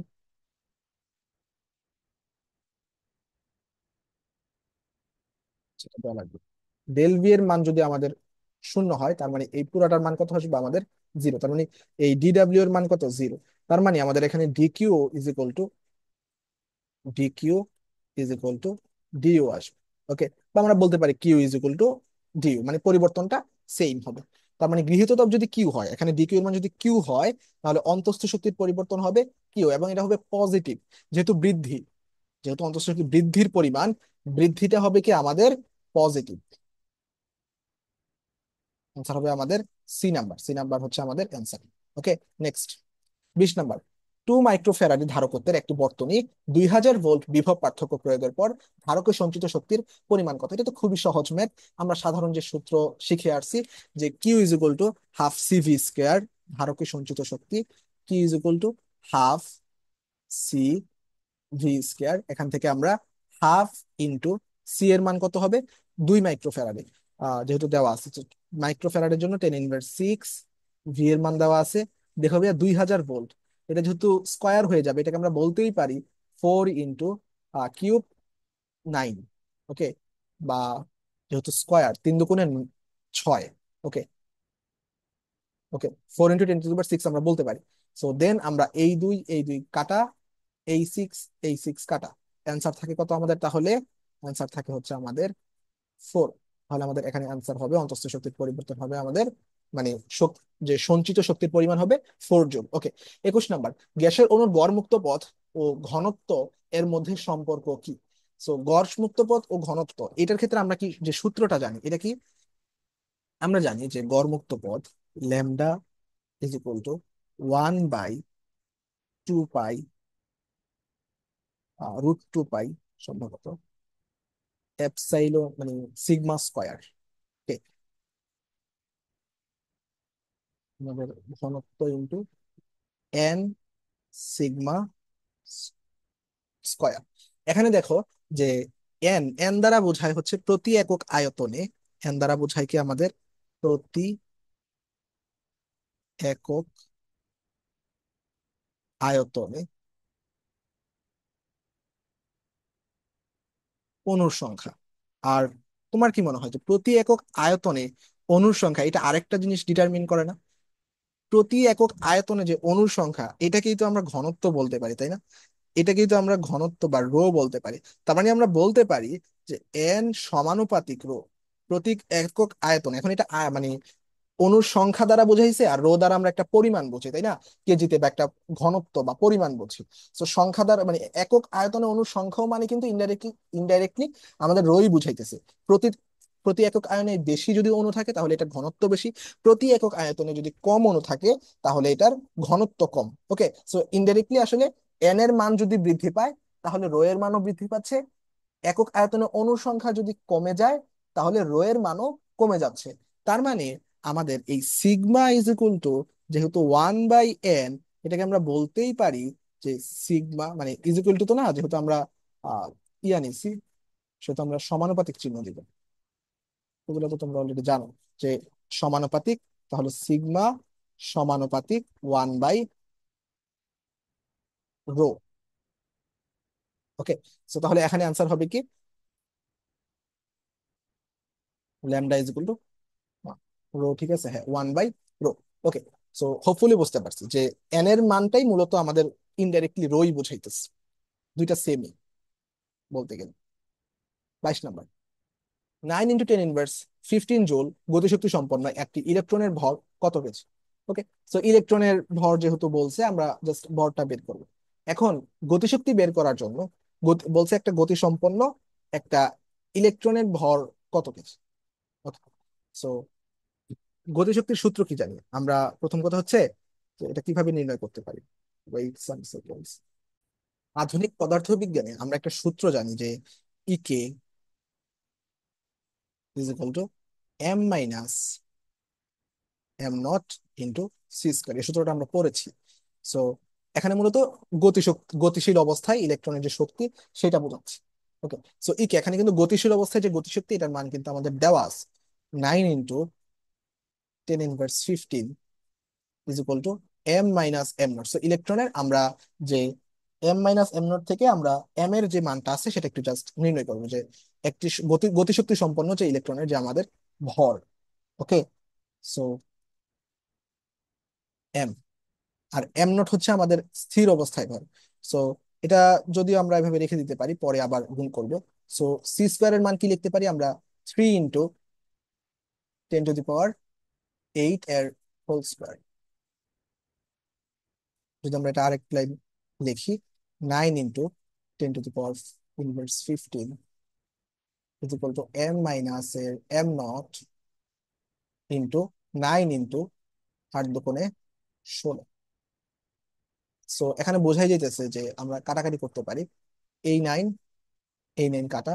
সো এই ইনভার্স 15 তো সরাসরি কাটা দিতে পারতেছি না। আমরা যদি এক পাশে নিয়ে আসি তাহলে ভাগ হয়ে যাবে, দেন আবার গুণ হয়ে যাবে। সো তাহলে আমরা এটাকে এইভাবে লিখতে পারি যে 10 × 10⁻31, 10 ইনভার্স 31 এই পাশে থাকলো। আর এখান থেকে এম মাইনাস এম নট থেকে যদি এম নট এই পাশে চলে আসে, তাহলে হয় m not is equal to m. So m নটের মান কত? এম নটের মান হচ্ছে আমাদের 9 × 10 ইনভার্স 9.1 × 10 ইনভার্স 31।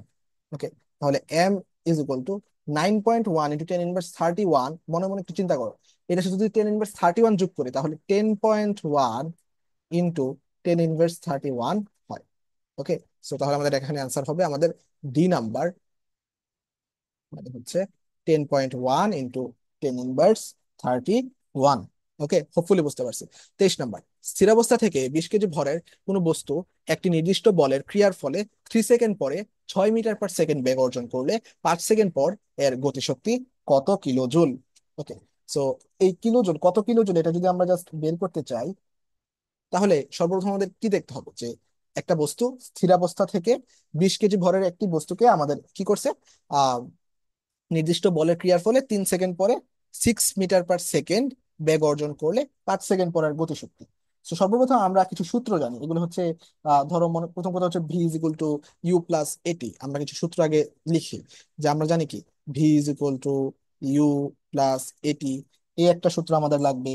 দেন আমরা বলতে পারি যে, তারপর আমরা যে সাধারণ সূত্র জানি, যে কি বলে, a is equal to v minus u, a = v - u divided by t. এই দুটো সূত্র আমরা প্রথমত ইউজ করতে পারি। আচ্ছা, তো এখন যেহেতু দেখো ভাইয়া, দুইটাই কিন্তু আমরা স্থির অবস্থায় কল্পনা করব। কেন করব? প্রথমটা 3 সেকেন্ড পরে একটা দেওয়া আছে বেগ, তো 5 সেকেন্ড পরে আমরা জাস্ট এই ডাটাটা থেকে আমরা জাস্ট এখান থেকে আমরা কি বের করবো, ত্বরণটা বের করে নেবো। ত্বরণটা বের করার পর আমরা জাস্ট 5 সেকেন্ড পরে আমরা জাস্ট বেগটা বের করে ফেলবো। ওকে, তো প্রথমে আমরা প্রথম সূত্রটা দিয়ে করব। তাহলে এ ইজ ইকুয়াল টু, আমরা কি জানি, V minus you divided by T. So এর মান যদি আমরা নির্ণয় করতে চাই, 3 সেকেন্ডের সময় এর মান কত হবে? 3 সেকেন্ড পরে 6 মিটার বেগ প্রাপ্ত হয়েছে এবং আদি বেগ কত ছিল? 0। টি এর মান কত? টি এর মান হচ্ছে আমাদের এখানে 3 সেকেন্ড। 3 সেকেন্ড যদি টি এর মান হয়, তাহলে আমাদের এখানে এর মান কত হবে? 2 মিটার পার সেকেন্ড। এই 2 মিটার পার সেকেন্ডকে আমরা কি করবো, 5 সেকেন্ডে নিয়ে জাস্ট বসাবো। ওকে, 5 সেকেন্ডে নিয়ে জাস্ট বসিয়ে আমরা ভি এর মানটা নির্ণয় করবো। ভি এর মানটা যদি আমরা নির্ণয় করি ইউ প্লাস এটি, তো এখানেও আমাদের যে স্থিরাবস্থা থেকে যেহেতু ধরতেছি আমরা 0, প্লাস এ এর মান কত? 2, টি এর মান কত? 5 সেকেন্ড পর। 5 সেকেন্ড পর হলে আমাদের হয়ে যাচ্ছে এখানে 10। ওকে, সো তাহলে এখানে বেগ হচ্ছে কত আমাদের? এত। আর এখানে আমাদের ইনভার্স 2 হওয়ার কথা, কারণ এটা ত্বরণ। ওকে, সো এটা 10 মিটার পার সেকেন্ড। এখন আমাদের কি বের করতে বলছে? বেগ দ্বারা আমরা জাস্ট গতিশক্তি বের করব। আমরা জানি E K is equal to half m v square. So half into m এর মান কত এখানে? 20। এম এর মান হচ্ছে 20, ভি এর মান হচ্ছে কত পাইলাম আমরা? 10 পেয়েছি। সো 2 দ্বারা যদি কাটাকাটি করি, এখানে হয় 10, 10 10 100। ওকে, সো 100 এখানে কিলো জল চাইছে, 100 তো না, ওয়েট। সো গতিশক্তি কত কিলো জুল? সো আমরা কি কোথাও কি করছি, একটা শূন্য কম লিখছি সম্ভবত। হ্যাঁ, যে এখানে ভি স্কোয়ার হয়, এই স্কোয়ারটা আমরা দেইনি। স্কোয়ার হলে 10 × 10⁻², দুইটা যদি হয় আমাদের 1000 জুল অথবা 1 কিলো জুল। ওকে, সো এগুলো একটু আলাদা, একটু বুঝে নিতে হবে।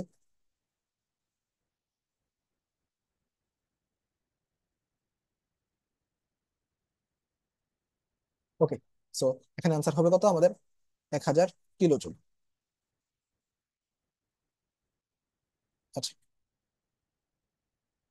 মানে 1 কিলো জুল আর কি।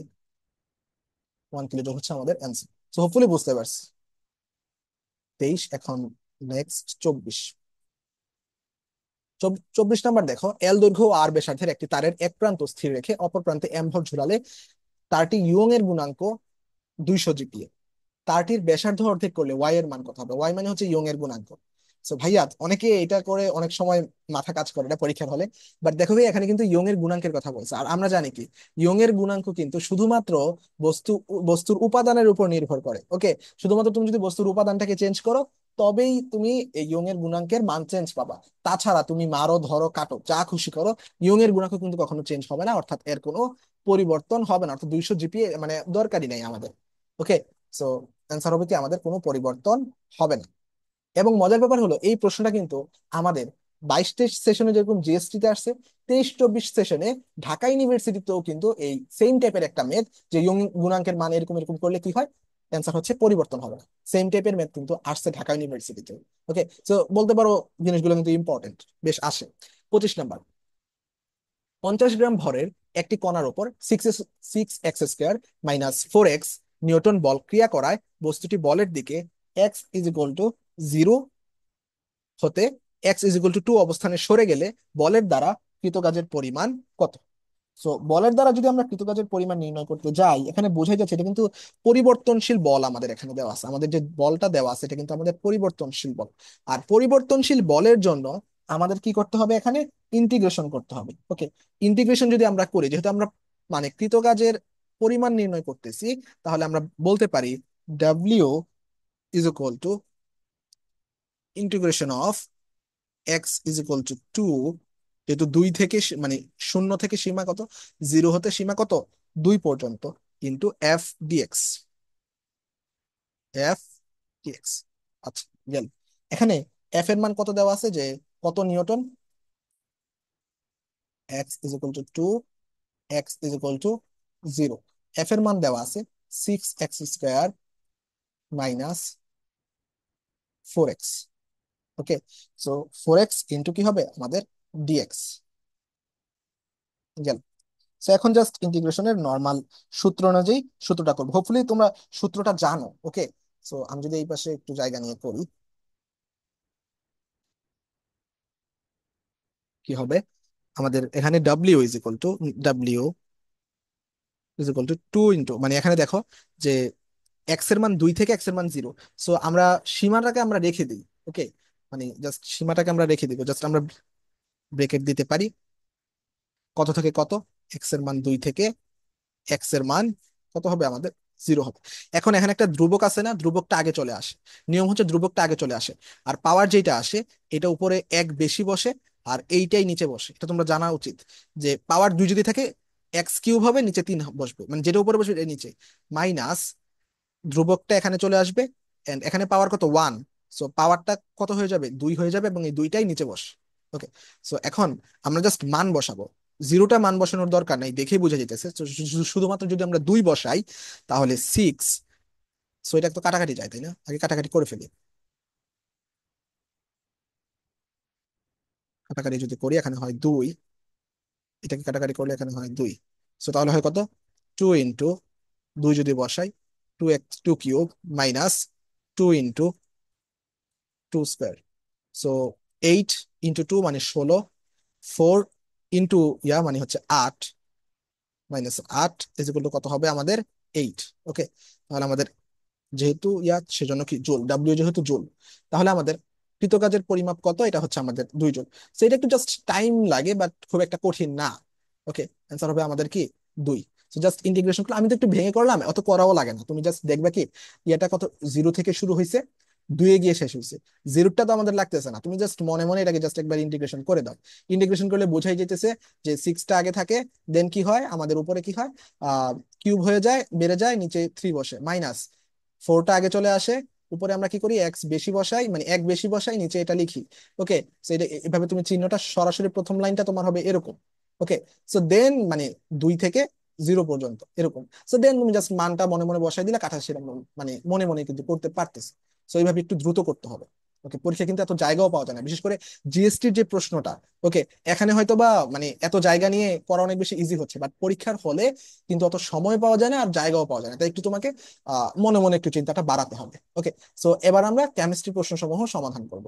ওকে, সো প্রথম প্রশ্ন দেখো, কোন অ্যাসিডটির অনুবন্ধী ক্ষারক সবচেয়ে দুর্বল? তো এই প্রশ্নটা মূলত আমাদের অন্যভাবে আসতো, যে কোন অ্যাসিডটি সবচেয়ে বেশি শক্তিশালী অথবা কোন অ্যাসিডটি সবচেয়ে বেশি দুর্বল। তো এখানে কোন অ্যাসিডটির অনুবন্ধী ক্ষারক সবচেয়ে দুর্বল, এইটা দ্বারা আমরা প্রথম কথা হচ্ছে অনুবন্ধী ক্ষারক, অনুবন্ধী অ্যাসিড এগুলো তো বুঝি, মনে রাখবো আমাদের দুর্বল অ্যাসিডের, বা আমরা যদি দেখি যে শক্তিশালী, শক্তিশালী অ্যাসিডের কনজুগেট বেস বা অনুবন্ধী বেস দুর্বল, অনুবন্ধী বেস কি উইক বা দুর্বল। একইভাবে শক্তিশালী বেইজের কনজুগেট অ্যাসিড উইক, মানে ভাইস ভার্সা আর কি। যদি অ্যাসিড শক্তিশালী অ্যাসিড হয় তাহলে তার অনুবন্ধীটা হবে দুর্বল, যদি শক্তিশালী বেজ হয় তার অনুবন্ধী অ্যাসিডটা হবে কি উইক। এখানে যেহেতু কোন অ্যাসিডটির অনুবন্ধী ক্ষারক দুর্বল চাইছে, তার মানে আমাদের শক্তিশালী অ্যাসিড বের করতে হবে, কারণ শক্তিশালী অ্যাসিডের ক্ষারই হবে কি দুর্বল। সো শক্তিশালী অ্যাসিড তাহলে এখানে কোনটা? এখানে অ্যান্সার হচ্ছে আমাদের ভাইয়া ডি নাম্বার, সিএল3, সিএল3C OH। কিভাবে বুঝলাম? মনে রাখবো, হ্যালোজেন যদি বেশি থাকে, জৈব অ্যাসিডের ক্ষেত্রে হ্যালোজেন যদি বেশি থাকে, পরিমাণে যেটাতে বেশি থাকবে, এটা হচ্ছে আমাদের শক্তিশালী অ্যাসিড। এবং ক্লোরিন একটা হ্যালোজেন, এটা যত বেশি থাকবে সেই অ্যাসিডটা সবচেয়ে বেশি শক্তিশালী। এখন দেখো ভাইয়া, সিএল3 মানে ক্লোরিন এখানে সবচেয়ে বেশি বেশি আছে। যদি হ্যালোজেন না থাকতো, যদি কোনোটাতেই হ্যালোজেন না থাকতো, তাহলে কার্বন সংখ্যা যেটাতে কম সেটা বেশি শক্তিশালী। সো ওকে, আমি দুইটা কথা বললাম। জৈব অ্যাসিডের ক্ষেত্রে আমরা এই দুইটা জিনিস সবসময় খেয়াল রাখবো। প্রথম কথা হচ্ছে হ্যালোজেন দেখবে, যদি হ্যালোজেন থাকে তাহলে হ্যালোজেন যেটাতে আছে এটা শক্তিশালী। আবার যদি হ্যালোজেন অনেকগুলাতে থাকে তাহলে হ্যালোজেন যেটাতে বেশি আছে সেটা বেশি শক্তিশালী। যদি একটাতেও হ্যালোজেন না থাকে, যেটাতে কার্বন কম, সেটা বেশি শক্তিশালী। হোপফুলি কিছুটা মাথায় ঢুকছে, না থাকলে এভাবে মনে রাখো যে ক্লোরিন যেটাতে বেশি, এটা বেশি শক্তিশালী। 2 নাম্বার, বলতেছে সিএল AlCl4- এর আকার কেমন হবে? সো এটা কিন্তু AlCl3-র মতো না। এটা এটা যদি আমরা ইয়া করি, যে আমরা যে সূত্র X = ½ into v plus m, ক্যাটায়নকে আমরা মাইনাস করি, অ্যানায়নকে আমরা প্লাস করি। এখন হাফ, ভি দ্বারা আমরা বুঝাই কেন্দ্রীয় পরমাণুর যোজ্যতা স্তরের ইলেকট্রন সংখ্যা, অ্যালুমিনিয়াম হচ্ছে কেন্দ্রীয় পরমাণু, তার যোজ্যতা স্তরের ইলেকট্রন সংখ্যা হচ্ছে 3, প্লাস একযোজী পরমাণু সংখ্যা হচ্ছে 4টা, ক্যাটায়ন আছে নাই তাহলে 0, অ্যানায়ন আছে একটা তাহলে +1। তাহলে এটা যদি আমরা যোগ করি হয় 8, 8/2 মানে হচ্ছে কত 4, আর 4 যদি হয় সেটা হয় কত sp3। আর sp3 যদি কোনো বন্ধন ইয়া হয়, মানে কোনো যৌগের সংকরণ যদি sp3 হয়, তাহলে আমরা জানি সেটা হয় টেট্রাহেড্রাল বা চতুস্থলকীয়, টেট্রাহেড্রাল বা চতুস্থলকীয়। তাহলে অ্যান্সার হবে কি আমাদের চতুস্থলকীয়। ওকে, সো সংকরণ টপিকটা অনেক বেশি ইম্পর্টেন্ট এবং এটা থেকে প্রায় প্রশ্ন এসে থাকে, তোমাদের যদি প্রবলেম আছে শিখে নিতে হবে। 3 নাম্বার, এমআরআই প্রযুক্তিতে কোন বর্ণালিমিতিক পদ্ধতি প্রয়োগ করা হয়? এটা একেবারে বইয়ের লাইনের প্রশ্ন বা মেডিকেল টাইপ প্রশ্ন। এটা হচ্ছে আমাদের এনএমআর। এমআরআই প্রযুক্তিতে কোন বর্ণালিমিতিক পদ্ধতি প্রয়োগ করা হয়? এনএমআর। 4 নাম্বার, CH3Cl+H2O থেকে CH3 3OH বিক্রিয়াটি কোন কৌশলে সংঘটিত হয়? আমরা মানে একটা এভাবে ইয়া দিয়ে পড়ি আর কি, যে SN1 হয় 3 ডিগ্রি হ্যালাইডের সক্রিয়তা, 3 ডিগ্রি এর ক্ষেত্রে, SN2 হয় 1 ডিগ্রির ক্ষেত্রে। মূলত SN1 এর ক্ষেত্রে এদের যে ইয়ার ক্রম, সক্রিয়তার ক্রম হচ্ছে আমাদের 3 ডিগ্রি, 2 ডিগ্রি, 1 ডিগ্রি। SN2 এর ক্ষেত্রে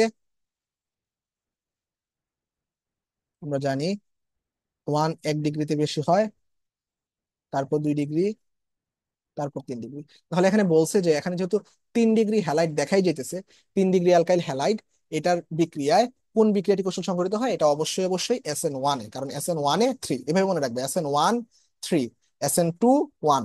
ওকে, সেখানে E2 এটা তো হবেই না। আর ELCB এটা আমাদের যে কনজুগেট বেস, ওকে, এটা আমাদের মূলত সিলেবাসের বাইরে থেকে আসছে। ওকে, যদিও এটা অ্যান্সার না, জাস্ট অপশন হিসেবে দিছে। ওকে, সি দ্বারা সিবি দ্বারা কনজুগেট বেস যেটা বোঝায় আর কি। তো অ্যান্সার হবে SN1। 5 নাম্বার, একটা যৌগ দেওয়া আছে, বলতেছে যৌগটিতে কার্যকরী মূলক কতটি আছে। তো আমরা জাস্ট মানে কাউন্ট করবো যে কতটি আছে।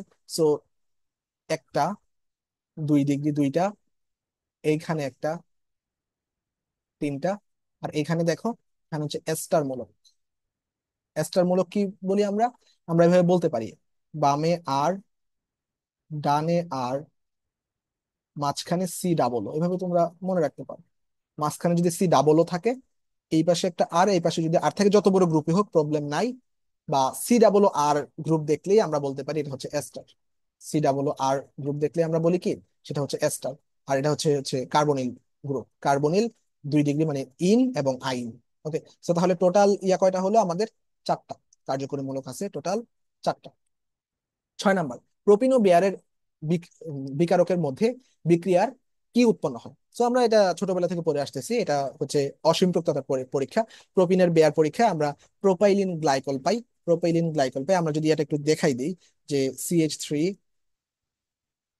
CH ডাবল বন্ড CH এরকম থাকে, মিথ ইথ তিন কার্বন। এন্ড দেন কি হয় আমাদের এখান থেকে, যে CH3C ডাবল বন্ডটা এদিকে চলে আসে, অল, এখানে একটা অল যুক্ত হয়, ভেঙে গিয়ে এখানেও CH, এখানেও কি হবে, সো এখানে একটা CH2 হবে, CH2OH।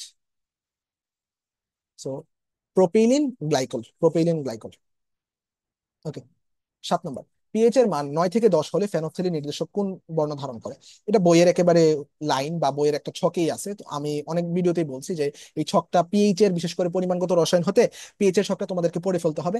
এবং এগুলোর যে রেশিও গুলো যদি একটু কঠিন করতে চায়, কোনটা কোন রেশিও, এটা মাঝে মাঝে চাই, মিথাইল রেড এর ক্ষেত্রে কি, মিথাইল অরেঞ্জের ক্ষেত্রে কি, যদি রেশিওগুলো মানে পড়তে কষ্ট হয়, অন্তত পক্ষে কোনটা কোন কালার দেয়, কোনটা কোথায় ব্যবহৃত হয়, এটা অন্তত শিখে ফেলবা। পিএইচ এর মান 9 থেকে 10 হলে ফেনফথেলিন নির্দেশক কোন বর্ণ ধারণ করে? এটা হচ্ছে আমাদের যে লালচে বেগুনি লেখা আছে বইয়ে, তার মানে আনসার হবে লালচে বেগুনি। মনে রাখবা, ফেনফথেলিন বাদে বাকি যেটা ক্ষারীয় মাধ্যমে ইউজ হয়, ওকে, ফেনফথেলিন বাদে কোনটা, যে থাইমল ব্লু, ওকে, এটা আবার নীল কালার দিবে। আর ফেনফথেলিন কি দিবে? বেগুনি কালার। আর যদি আমরা মিথাইল রেড, মিথাইল অরেঞ্জ এগুলা বলতাম, এগুলা লাল কালার দেয়, এসিডীয় দ্রবণে এগুলা লাল কালার দেয়। আর যেহেতু 9 থেকে 10 ফেনফথেলিন, এটা ক্ষারীয় মাধ্যমে ইউজ হয়েছে, এটা দিবে লালচে বেগুনি কালার। 8 নাম্বার, স্ক্যান্ডিনিয়াম অবস্থান্তর মৌল নয় কারণ এর সুস্থিত আয়নের ডি অরবিটাল গুলো কি, মানে কোনো খালি কোনো ইলেকট্রন নাই। কারণ কি আমরা জানি, স্ক্যান্ডিনিয়াম হচ্ছে আমাদের মানে স্ক্যান্ডিনিয়াম হচ্ছে আমাদের 21 নাম্বার মৌল। এটা যদি আমরা ইলেকট্রন বিন্যাস করি, এটা হচ্ছে আর্গন, আমরা জানি 3D 4s, 4s এ যাবে দুইটা, এটাতে থাকবে কত কত, সরি, এটাতে থাকবে একটা, 21 নাম্বার যেহেতু। এখন স্ক্যান্ডিনিয়ামের যে সুস্থিত আয়ন, স্ক্যান্ডিনিয়ামের যে সুস্থিত আয়ন, এটা হচ্ছে স্ক্যান্ডিনিয়াম 3+। তো স্ক্যান্ডিনিয়াম 3+ এর ক্ষেত্রে এটা আমরা লিখতে পারি আর্গন। যদি আমাদের 3টা ইলেকট্রন চলে যায়, তখন আমাদের 3Dও জিরো হয়ে যায়, 4sও জিরো হয়ে যায়। 4s থেকে আগে ইলেকট্রন যাবে, 3D থেকে পরে ইলেকট্রন যায়, আমরা এগুলো জানি। তো যেটা কথা, যে ডি অরবিটালের অরবিটাল গুলো, ইলেকট্রন গুলো কি থাকে আমাদের, ফাঁকা থাকে বা খালি থাকে।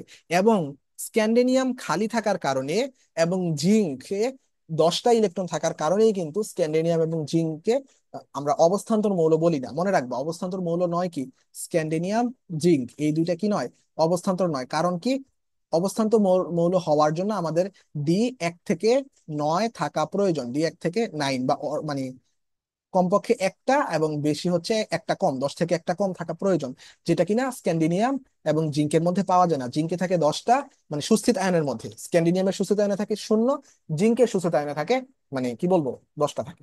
ওকে, এই জন্য এই দুইটা কিনা আমাদের অবস্থান্তর মৌল না। ওকে, সো মুছে দিই একটু, ওয়েট, নেক্সট। 9 নাম্বার, কোন যৌগটি সবচেয়ে বেশি পোলার? সো সবচেয়ে বেশি পোলারের ক্ষেত্রে আমরা এখানে মূলত মানে একটা ডায়াগ্রামে কি দেখতে পারি, পোলারিটি বলতে তুমি এখানে প্রথম হচ্ছে যে মিথেনের কথা তো নাই বলি, কারণ আহ হাইড্রোজেন, এটা যেদিকে ইয়া করো সবকিছু মানে একদিকেই চলে যায়, তাহলে মানে এটা কাটাকাটি হয়ে যায়, এটার হয় না, কারণ চারদিকে 4টা থাকে। তো চারদিকে 4টা আছে ক্লোরিন। সো এখানে মূলত যদি আমরা ক্লোরিনটাকে একটু দেখাই,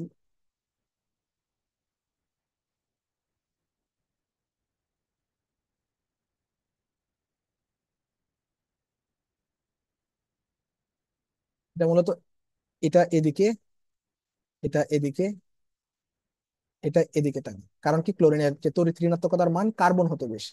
তো ক্লোরিনের তড়িৎ ঋণাত্মকতার মান কার্বন হতে বেশি হওয়ায় চারটা চারদিকে টানে, এটাও আমাদের ভ্যানিশ হয়ে যায়। তার মানে এই দুইটার পোলারিটি আমরা বাকিগুলোর সাথে আমরা তুলনা করব না। সো দেন থাকে CH2Cl2। সো CH2Cl2 এর ক্ষেত্রে আমরা দুইটা আমরা বলতে পারি, যে ধরো এক পাশে আছে কত ক্লোরিন, আরেক পাশেও দিলাম ক্লোরিন, এই পাশে ধরো হাইড্রোজেন, এই পাশে হাইড্রোজেন। সো দেন কি হইলো, ক্লোরিন তো এটা নিজের দিকে টানবে, এটাও নিজের দিকে টানবে। সো দুই দিকে একটা মানে পোলারিটির সৃষ্টি হবে। আর হাইড্রোজেন আর কার্বনের মধ্যে কার্বনের তড়িৎ ঋণাত্মকতা বেশি, কারণ এটা 2.1 আর এটা হচ্ছে 2.5। তাহলে কার্বনের তড়িৎ ঋণাত্মকতার মান বেশি 2.5, তাহলে কার্বনের দিকে মানে যার তড়িৎ ঋণাত্মকতা বেশি তার দিকে টানে। সো কার্বনের দিকে, এবং কার্বন থেকে আবার ক্লোরিনের দিকে। তার মানে বুঝে যেতেছে এটার মোটামুটি একটা পোলারিটি আছে। আবার CH Cl3 ক্ষেত্রে দেখো ভাইয়া, ক্লোরিন তিনটা, দুইটা ভ্যানিশ হয়ে যায়। ক্লোরিন তিনটার মধ্যে দুইটা দুই দিকে ভ্যানিশ হয়ে যাবে, মাত্র একটা থাকবে। তার মানে অপেক্ষাকৃত দুইটা ক্লোরিন যেখানে আছে সেখানে মূলত আমাদের পোলারিটির যে মানটা, এটা আমাদের বেশি দেখাতে পারে। পোলারিটির মানটা বেশি দেখাতে পারে কোথায়, আমাদের CH2Cl2 এর আমাদের মিউ এর একটা মান আছে, আমরা জানি যে মিউ এর মান, এই মিউ এর মানটা আর কি এই CH2Cl2 তে আমাদের বেশি। আর CCl4 এর ক্ষেত্রে এই যে মিউ এর মানটা এটা কত, 0। তাহলে এখন অ্যান্সার কত হবে, CH2Cl2। 10 নম্বর, হাফ মোল কপারকে Copper 2+A জারিত করতে কত ফ্যারাডে চার্জের প্রয়োজন? ওকে। সো কপারকে আমাদের ইয়া করতেছে, একটা জিনিস মনে রাখবা, যে যারা একযোজে, প্রথমত হচ্ছে হাইড্রোজেন, মানে হাইড্রোজেন তো না, আমরা সোডিয়াম দিয়ে নেই, ধাতু দিয়ে নেই, যে এর সোডিয়াম মানে পরিমাণ, 1 মোল পরিমাণ সোডিয়ামকে জমা করতে প্রয়োজন হয় 1 ফ্যারাডে। 1 ফ্যারাডে বিদ্যুতের সাহায্যে আমরা, সোডিয়াম যেহেতু একযোজী মূলক, তাই এটা 1 ফ্যারাডে বিদ্যুতের সাহায্যে আমরা 1 মোল পাই। বা যারা দ্বিযোজী, যেমন আমরা বলতে পারি কি কপারের কথাই বলি, Copper 2+, এটার 1 মোলকে ইয়া করতে আমাদের 2 ফ্যারাডে বিদ্যুৎ লাগে। 1 মোলকে ইয়া করতে আমাদের 2 ফ্যারাডে লাগে। যারা ত্রিযোজী, যেমন অ্যালুমিনিয়াম 3+, এদের 1 মোলকে আমাদের জমা করতে আমাদের 3 ফ্যারাডে বিদ্যুৎ লাগে। অর্থাৎ যার যোজনী মানে যার পাওয়ার যত, বা যে যতগুলো দান করতে পারে তত ফ্যারাডে লাগে। ওকে, মানে 1 মোলকে জমা করতে তত ফ্যারাডে লাগে।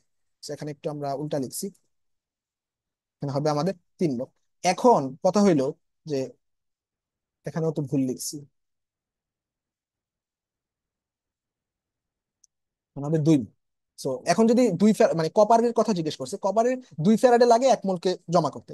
এখন যদি আমরা কম দেই, 2 ফ্যারাডে থেকে কম দেই, অর্থাৎ 1 মোল দেই, তখন কি হয়, ভাগ আকারে চলে যায়। এই যে পাওয়ারটা, এই যে মানটা, এটা ভাগ আকারে চলে যায়। অর্থাৎ আমি বলতে চাইতেছি, কপারে যদি আমরা, Copper 2+-এ যদি আমরা 2 ফ্যারাডে বিদ্যুৎ না দিয়ে যদি আমরা 1 ফ্যারাডে বিদ্যুৎ দেই, তখন এই যে যে দুই যে হয় না, এটা হাফ হয়ে যায়। একইভাবে আমরা যদি অ্যালুমিনিয়ামকে যদি আমরা 1 মোল দিতাম, 1 ফ্যারাডে বিদ্যুৎ দিতাম, তাহলে তার মূলত 1/3 মোল পাইতাম আমরা। অ্যালুমিনিয়ামের আমরা 1/3 মোল পাইতাম। তো বুঝতে পারছি তো, তার মানে হাফ মোল কপারকে Copper 2+-এ জারিত করতে কত ফ্যারাডে চার্জের প্রয়োজন? এটা মানে যারা মেডিকেল তারা জানো, এখানে মূলত 1 মোল বিদ্যুৎ প্রয়োজন, কারণ 1 মোল পাইতে আমাদের লাগে 2 ফ্যারাডে বিদ্যুৎ, তাহলে হাফ মোল পেতে আমাদের লাগবে 1 ফ্যারাডে বিদ্যুৎ। ওকে, নেক্সট 11 নম্বর, 0.4 মোল, 0.4 মোলার CH3COOH এবং আরো একটা মান আছে CH3COONA, একটা অ্যাসিড এবং তার লবণ মিশ্রণের জলীয় দ্রবণের পিএইচ। সো এরকম দ্রবণের ক্ষেত্রে আমরা কি জানি, যে তুমি দেখেই অনেকে মনে করে ফেলার কথা, যে এখানে 0.4 মোলার এবং এত মোলার আছে, তাই দুইটা বাদ হয়ে যাবে। ওকে, তাও আমি সূত্রটা দেখাই তোমাদেরকে। সূত্রটা হচ্ছে, আমরা কি জানি পিএইচ কিভাবে নির্ণয় করি, PH = PKA + log acid divided by salt. Okay, so উপরে দেবো অ্যাসিড এর ঘনমাত্রা ডিভাইডেড বাই সল্ট এর ঘনমাত্রা। সো এখানে কিন্তু অ্যাসিড আর সল্টের ঘনমাত্রা সেম। সো অ্যাসিড এর ঘনমাত্রা আর সল্টের ঘনমাত্রা যদি সেম হয়, তাহলে এটা থাকবে 1। আর log 1 এর ভ্যালু আমরা জানি 0। তার মানে আমরা বলতে পারি PH = PKA, এখানেও আমরা বলতে পারি PH = PKA। তার মানে পিকে এর মানটাই মূলত হচ্ছে পিএইচ। এখানে আমাদের কে এর মান দেওয়া আছে। সো কে এর মান যদি যদি আমাদের 5 হয়, মানে 10⁻5 হয়, কে এর মান যদি আমাদের 10 ইনভার্স মানে 1 × 10⁻5 হয়, তাহলে বোঝাই যাচ্ছে পিকে এর মান হবে আমাদের কত, 5। এটা কিন্তু আমাদের শর্টকাট, যে ইনভার্স 5 থাকলে এটা 5 হয়ে যায়। ওকে, কারণ আর আমাদের লগের ওই পাশটা তো চিন্তাই করতে হচ্ছে না, কারণ এটা জিরো, কারণ সেম মান দেয়া থাকলে তুমি সরাসরি কোনো চিন্তা না করে, যদি এরকম সহজ আসে, বেশিরভাগ ক্ষেত্রেই সহজগুলাই দেয়, তুমি জাস্ট দেখে অ্যান্সার করতে পারবা, তোমাকে কোনো ম্যাথই করা লাগবে না। এখানে যত মান দেয়া থাকবে এই মানটা লিখে দিবা, এবং খেয়াল করবে এখানে ওয়ান আছে কিনা, ওয়ান থাকলে এই নিয়ম, না হলে কিন্তু আমাদের ওই যে লগারিদমের যে মেইন নিয়ম, ওই নিয়ম দিয়ে কিন্তু করতে হবে। তো হোপফুলি বুঝতে পারছি, এখানে অ্যান্সার হবে আমাদের কত, 5। 12 নম্বর, কোন যৌগকে সোডিয়াম হাইড্রোক্সাইড সহযোগে উত্তপ্ত করার পর তাতে HCl যোগ করলে সাদা ধোঁয়া উৎপন্ন হয়? তো এখানে মূলত এটা একটু টেকনিক্যাল প্রশ্ন, এবং বিক্রিয়াটা জানা থাকলে ভালো। এবং আমরা যদি একটু বিক্রিয়াটা লিখি প্রথমে, আমরা একটা বেনজিন বলয় CH3 C6H5, এবং এটা থেকে কি তৈরি হয় আমাদের, যে উপর থেকে বলতেছে যে কোন যৌগকে সোডিয়াম হাইড্রোক্সাইড সহযোগে উত্তপ্ত করার পর HCl যোগ করলে তা হতে সাদা ধোঁয়া উৎপন্ন হয়। সো আমরা C6H5 এর সাথে আমরা CON, আমরা ওইভাবেই লিখি,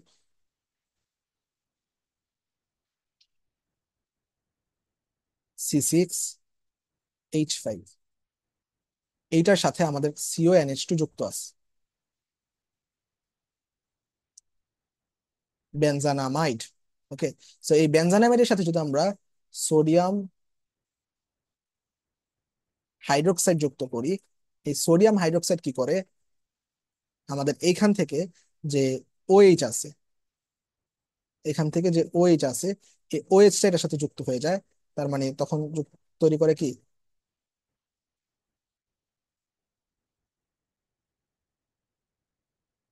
OH না। সো এই যে এই সোডিয়ামটা এই NH2 জায়গায় চলে যায়, সোডিয়াম অক্সাইডটা, C6H5C, এটা তৈরি করে, প্লাস কি তৈরি করে, NH3। এই NH3-র সাথে, এই NH3-র সাথে এখন যদি আমরা, বলতেছে যে উত্তপ্ত করার পর তাতে HCl যোগ করছি, সেটা তো উত্তপ্ত করলাম, উত্তপ্ত করার পর এটার সাথে আমাদের HCl যুক্ত করছি, HCl যদি আমরা যুক্ত করি, HCl এর সাথে যুক্ত হয়ে এটা হয় অ্যামোনিয়াম ক্লোরাইড উৎপন্ন করে, আর এই অ্যামোনিয়াম ক্লোরাইডের সাদা ধোঁয়াই আমরা দেখতে পাই। ওকে, সো HCl যুক্ত করলে আমরা সাদা ধোঁয়া দেখতে পাই, এটা কার সাদা ধোঁয়া, এটা হচ্ছে আমাদের সাদা ধোঁয়া, যখন দেখবো তখন মনে মনে অ্যামোনিয়াম ক্লোরাইড আসা উচিত, কারণ সাধারণত আমরা অ্যামোনিয়াম ক্লোরাইডেরই সাদা ধোঁয়া দেখি। সো এটা হবে অ্যামোনিয়াম ক্লোরাইড, তাহলে আমাদের অ্যান্সার কি হবে, A নাম্বার। ওকে, সো এটা একটু টেকনিক্যাল প্রশ্ন ছিল, এটা হচ্ছে C6H5C, ওকে, মানে বিক্রিয়াটা জানা থাকা লাগে আর কি। দেন,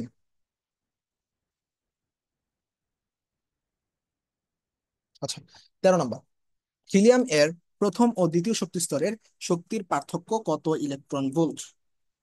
সো হিলিয়ামের প্রথম ও দ্বিতীয় শক্তি স্তরের শক্তির পার্থক্য চাইছে। সো হিলিয়ামের ক্ষেত্রে, হিলিয়ামের কত, আমাদের জেড এর মান কত, হিলিয়ামের জেড এর মান হবে 2। সো হিলিয়ামের জেড এর মান যদি আমাদের হয় 2, তাহলে আমরা যে সূত্র জানি, আমরা শক্তির ক্ষেত্রে একটা সূত্র জানি, যে বোরের যে কক্ষপথের যে একটা সূত্র, এটা কি, আমাদের E = -13.6 into Z² divided by কি, n², -13.6 ইন্টু Z², এর মান কত, 2, 2²। সো প্রথমে যদি আমরা প্রথম ও দ্বিতীয় শক্তি স্তরে, সো প্রথম শক্তি স্তরেরটাই বের করি, 1², তাহলে হবে কত, একটা বের হবে যে, এটা ভেবে রেখে দিই যে -13.6 ইন্টু 4। ওকে, সো এখন দেন আমরা কি করতে পারি, দ্বিতীয় শক্তি স্তরের জন্য এটা হচ্ছে আমরা কিসের মান বের করলাম, E1 এর মান বের করছি। E1 এর মান বের করার পর আমরা E2 এর মান বের করব, wait some seconds, sorry for disturbance. আচ্ছা, দেখো, সামহাও আসতেছে না। সো তুমি, এটা হচ্ছে E1 এর মান, দেন আমরা E2 এর মান বের করবো। সো E2 এর মান কি আসবে, জাস্ট 2 দ্বারা ভাগ হবে, বোঝাই যাচ্ছে E2 এর মান মানে 4 দ্বারা ভাগ হবে, তাহলে 13.6 হবে। আর 13.6 হলে এখানে, ওয়েট, প্রয়োজন, তো এটা তোমরা নিজেরা একটু করে নিও, মানে যদি তুমি দুইটা বসাও, বসিয়ে জাস্ট বিয়োগ করবা, বিয়োগ করার পর মানটা আসবে কত, 40.2। ওকে, 40.2 এই মানটা আসবে। তোমরা জাস্ট এই সূত্রটাতে এটা বসিয়ে দিয়ে করে ফেলবে। ওকে, একটু নিজেরা ট্রাই করে বাসায় হয়ে যাবে। একবার কি করবা, প্রথম শক্তি স্তরের জন্য বের করবা, তারপর এবার দ্বিতীয় শক্তি স্তরের জন্য বের করবা। দুইবারই আমাদের জেড এর মান কত আসবে, যা আছে সেম আসবে। ওকে, জেড এর মান Z square divided by m square. Then বুঝতে দেখি নেক্সট 13 নম্বর। 14, একটি বিক্রিয়া 10 ও 30 ঘন্টায় যথাক্রমে 50% ও 87.5% সম্পন্ন হলে এটি কোন ক্রম বিক্রিয়া অনুসরণ করে? এটি কোন ক্রম বিক্রিয়া অনুসরণ করে, এটা দেখে যদি তোমাদের একটু বোঝা মানে উচিত যে দুইটা বিক্রিয়া দেওয়া আছে আমাদের পরীক্ষা যেগুলো আছে। মজার ব্যাপার হচ্ছে এটা শর্ট সিলেবাসের বাইরে, প্রথম কথা। দ্বিতীয় কথা, পরীক্ষায় যদি আসে তোমাদের অলওয়েজ প্রথম ক্রম বিক্রিয়া হবে। সো বিক্রিয়াগুলোই দেয়, তাহলে তুমি না দেখেই বলে দিতে পারতেছো প্রথম ক্রম বিক্রিয়া। কেমিস্ট্রিতে অলওয়েজ তুমি প্রথম ক্রম বিক্রিয়াগুলাই দেখবা, মানে দেখার আগেই তুমি প্রথম ক্রম বিক্রিয়া দাগাই দিবা, তোমার ম্যাথ করারও দরকার নেই। প্রথম কথা। দ্বিতীয় কথা ভাই, এটা বুঝলাম কিভাবে এটা প্রথম ক্রম বিক্রিয়া। প্রথম ক্রম বিক্রিয়ার ক্ষেত্রে আমাদের যে সূত্রগুলো আমরা কিন্তু ফিজিক্সও পড়ে আসছি, যে প্রথম ক্রম বিক্রিয়ার ক্ষেত্রে আমরা কি জানি যে lambda is equal to T half is equal to ln two by lambda. T half is equal to ln two by lambda. এখানে কিন্তু যদি একটু লিখি যে wait, যে লন টু বাই ল্যামডা যদি একটু মুখে বলি, এখানে লন টু আর ল্যামডা কোনোটাই কিন্তু আমাদের ইয়ার উপর নির্ভরশীল না। যেমন t half is equal to ln two divided by lambda. এখানে লন টু বা ল্যামডা কোনোটাই কিন্তু মানে পদার্থের উপর নির্ভর করতেছে না। ওকে, তো মানে পদার্থের যে অর্ধ জীবন দুইটা কিন্তু আমাদের অনেকটা যে, যদি আমরা টি হাফের মান জানি, টি হাফের মান জানলেই আমরা কিন্তু গেস করতে পারি যে ঠিক কত পরিমাণ পদার্থ থাকবে, কোন পদার্থ তার উপর নির্ভর করতেছে না। যাই হোক, এখানে একটা বিক্রিয়ায় 10 ও 30 ঘন্টা যথাক্রমে আমাদের 50% এবং 87.5% হইতেছে। 10 ঘন্টায় যদি হয়, ধরো কোনো একটা পদার্থ 10 আওয়ার্সে কি হয়েছে, আমাদের 50% ক্ষয় হয়েছে। 50% যদি সম্পন্ন হয়, আমাদের 50% ক্ষয় হয়েছে। 50% যদি আমাদের ক্ষয় হয়, ওয়েট সাম সেকেন্ডস, নামাজের পর আমরা আবার শুরু করতেছি। So, আমাদের 10 আওয়ারে কত হয়, 10 আওয়ারে 50% সম্পন্ন। তো অবশিষ্ট থাকে তাহলে কত, 50%। তাহলে কমন সেন্স কি বলে, 10 আওয়ারে যদি 50% হয়, পরবর্তী 10 আওয়ারে অর্থাৎ 20 আওয়ারে, 20 আওয়ারে কত হবে, আমাদের 50-এর অর্ধেক অর্থাৎ 25%। তাহলে 30 আওয়ারে কত হবে, 25-এর অর্ধেক অর্থাৎ 12.5%। তুমি একটু খেয়াল করো, তুমি যদি 50%, 25% আর 12.5% এই তিনটাকে যোগ করো, অর্থাৎ 30 আওয়ার্স পরে তুমি কিন্তু 87.5% পাইতেছো, যা কিনা আমাদের প্রশ্নে যে মান আছে এই মানের সাথে রিলেটেড। তার মানে বোঝাই যেতেছে যেহেতু এটা প্রথম ক্রমের বিক্রিয়া, সেহেতু এই যে ইয়াগুলা কিন্তু মিলতেছে। অর্ধায়ুর সময়কাল পর 50% কাজ হইতেছে, তারপর 25% অর্থাৎ 50%-এর অর্ধেক, তারপর হচ্ছে 25%-এর অর্ধেক, মানে প্রত্যেকবার অর্ধেক অর্ধেক কাজ হইতেছে। এজন্যই 30 আওয়ার্স মানে সম্পন্ন সময় পর আমাদের 87.5% কাজ সম্পন্ন হইতেছে। So, যা কিনা আমাদের প্রথম ক্রম বিক্রিয়ারই, মানে বলতে গেলে এটা আমাদের যে তেজস্ক্রিয়তার যে সাধারণ যে নিয়ম, এটা কিন্তু আমাদের মানতেছে। 15 নম্বর, কোনটির ইলেকট্রন আসক্তি সবচেয়ে বেশি? আমরা জানি ক্লোরিনের ইলেকট্রন আসক্তি হচ্ছে আমাদের সবচেয়ে বেশি, এবং ফ্লোরিনের তড়িৎ ঋণাত্মকতা হচ্ছে সবচেয়ে বেশি। ফ্লোরিনের তড়িৎ ঋণাত্মকতার মান কত, 4। ফ্লোরিনের তড়িৎ ঋণাত্মকতার মান 4। আমরা যদি একটু দেখাই যে ফ্লোরিন, অক্সিজেন, নাইট্রোজেন এগুলোর মধ্যে ফ্লোরিনের তড়িৎ ঋণাত্মকতার মান 4, অক্সিজেন তার থেকে কিছুটা কম, এটা হচ্ছে 3.5, নাইট্রোজেন হচ্ছে তার থেকে কম, এটা হচ্ছে 3। এভাবে সিরিয়ালি মনে রাখতে পারি, 3, 3.5, 4। তারপর আলাদাভাবে মনে রাখতে পারি যে কার্বন, আয়োডিন এবং সালফার, সিস, সিস দ্বারা মনে রাখতে পারি 2.5। কার্বন যেহেতু 2.5, এই তিনটা হচ্ছে 2.5। আরো মনে রাখতে পারি যে হাইড্রোজেন আর ফসফরাস, এইচপি, এইচপি হচ্ছে 2.1। এই সবগুলা কি বললাম, এই সবগুলো হচ্ছে আমাদের তড়িৎ ঋণাত্মকতার মান। সবগুলা কি আমাদের তড়িৎ ঋণাত্মকতার মান, এগুলো একটু মাঝে মাঝে কাজে লাগে। সেখানে যেটা উত্তর, এটা হচ্ছে ইলেকট্রন আসলে সবচেয়ে বেশি কার, এটা হচ্ছে ক্লোরিনের। আর ফ্লোরিনের হলো কি হতো, মানে ফ্লোরিন কখন অ্যান্সার হতো, যখন তড়িৎ ঋণাত্মকতা আমাদের বেশি বলতো। ওকে, নেক্সট। এবার দেখো আমাদের বলতেছে যে জিঙ্ক 2+ থেকে একটা ইয়া দেওয়া আছে, কপার 2+ থেকে একটা ইয়া দেওয়া আছে। তড়িৎদ্বার দুটি বিজারণ বিভবের মান দেওয়া আছে এত এত। তড়িৎদ্বার দুটির কোষ বিভব, মানে কোষ বিভবের মান আমাদেরকে বের করতে বলছে। এখন কোষ বিভবের মান বের করতে বললে কি করি আমরা, অ্যানোডে জারণ মান, ক্যাথোডে বিজারণ মান। এখানে যেহেতু দুইটাই বিজারণ মান দেওয়া আছে, তার মানে আমাকে কি করতে হবে, যে অ্যানোডটা আছে এই অ্যানোডটার জারণ মান উল্টে বসাতে হবে, দেন যোগ করতে হবে। এত কিছু প্যাচ আমাদের দরকার নাই, আমরা সহজ ভাবে করবো একটা শর্টকাট দিয়ে। শর্টকাট হচ্ছে আমরা E not cell is equal to, এখন থেকে মনে রাখবো, ইজ ইকুয়াল টু বড় মান বিয়োগ ছোট মান। পরীক্ষায় যাই থাকুক তোমার দেখারই দরকার নাই, তুমি জাস্ট যেটা বড় এটা থেকে ছোটটাকে বিয়োগ দিয়ে দিবা। এখানে বড় মান কোনটা বোঝাই যেতেছে, চিহ্ন সহ কিন্তু চিন্তা করবা যে কোনটা বড় কোনটা ছোট, মানে চিহ্ন ছাড়া কিন্তু করলে আবার বিপদে পড়বা, চিহ্ন সহই। এখানে বড় মান হচ্ছে হচ্ছে +34, অর্থাৎ 34, মানে 0.34 আর কি। আর ছোট মান হচ্ছে মাইনাস, মানে চিহ্ন সহ লিখবা, -0.74, অর্থাৎ চিহ্ন সহ বড় মান বিয়োগ ছোট মান।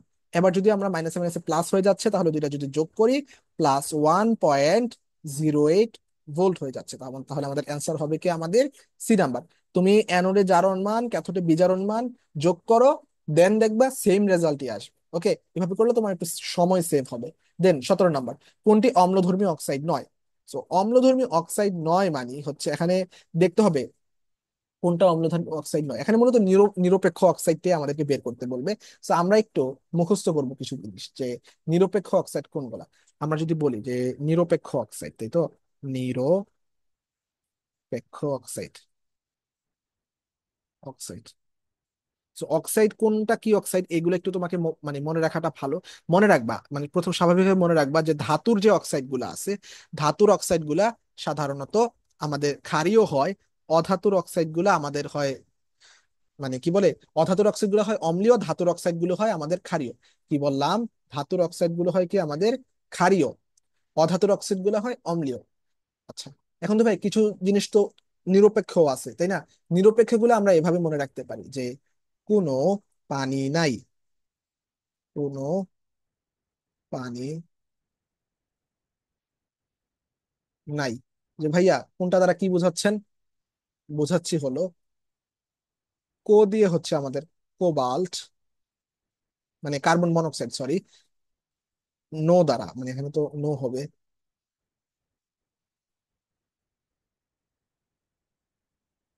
নো দ্বারা হচ্ছে এনো, মানে কোনো, পানি দ্বারা হয় পানি মানে H2O, নাই দ্বারা হয় আমাদের N2। এই চারটা হচ্ছে আমাদের নিরপেক্ষ অক্সাইড।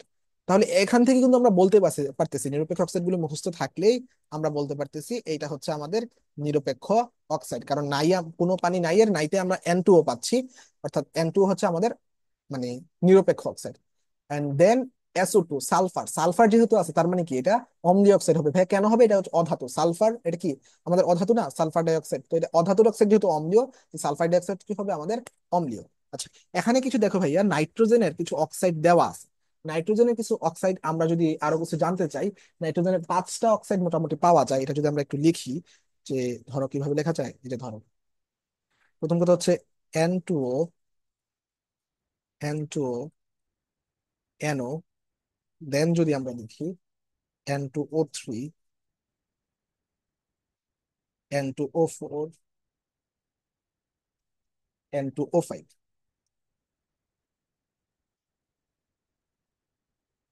সবগুলোর জারণ মান কিন্তু আলাদা।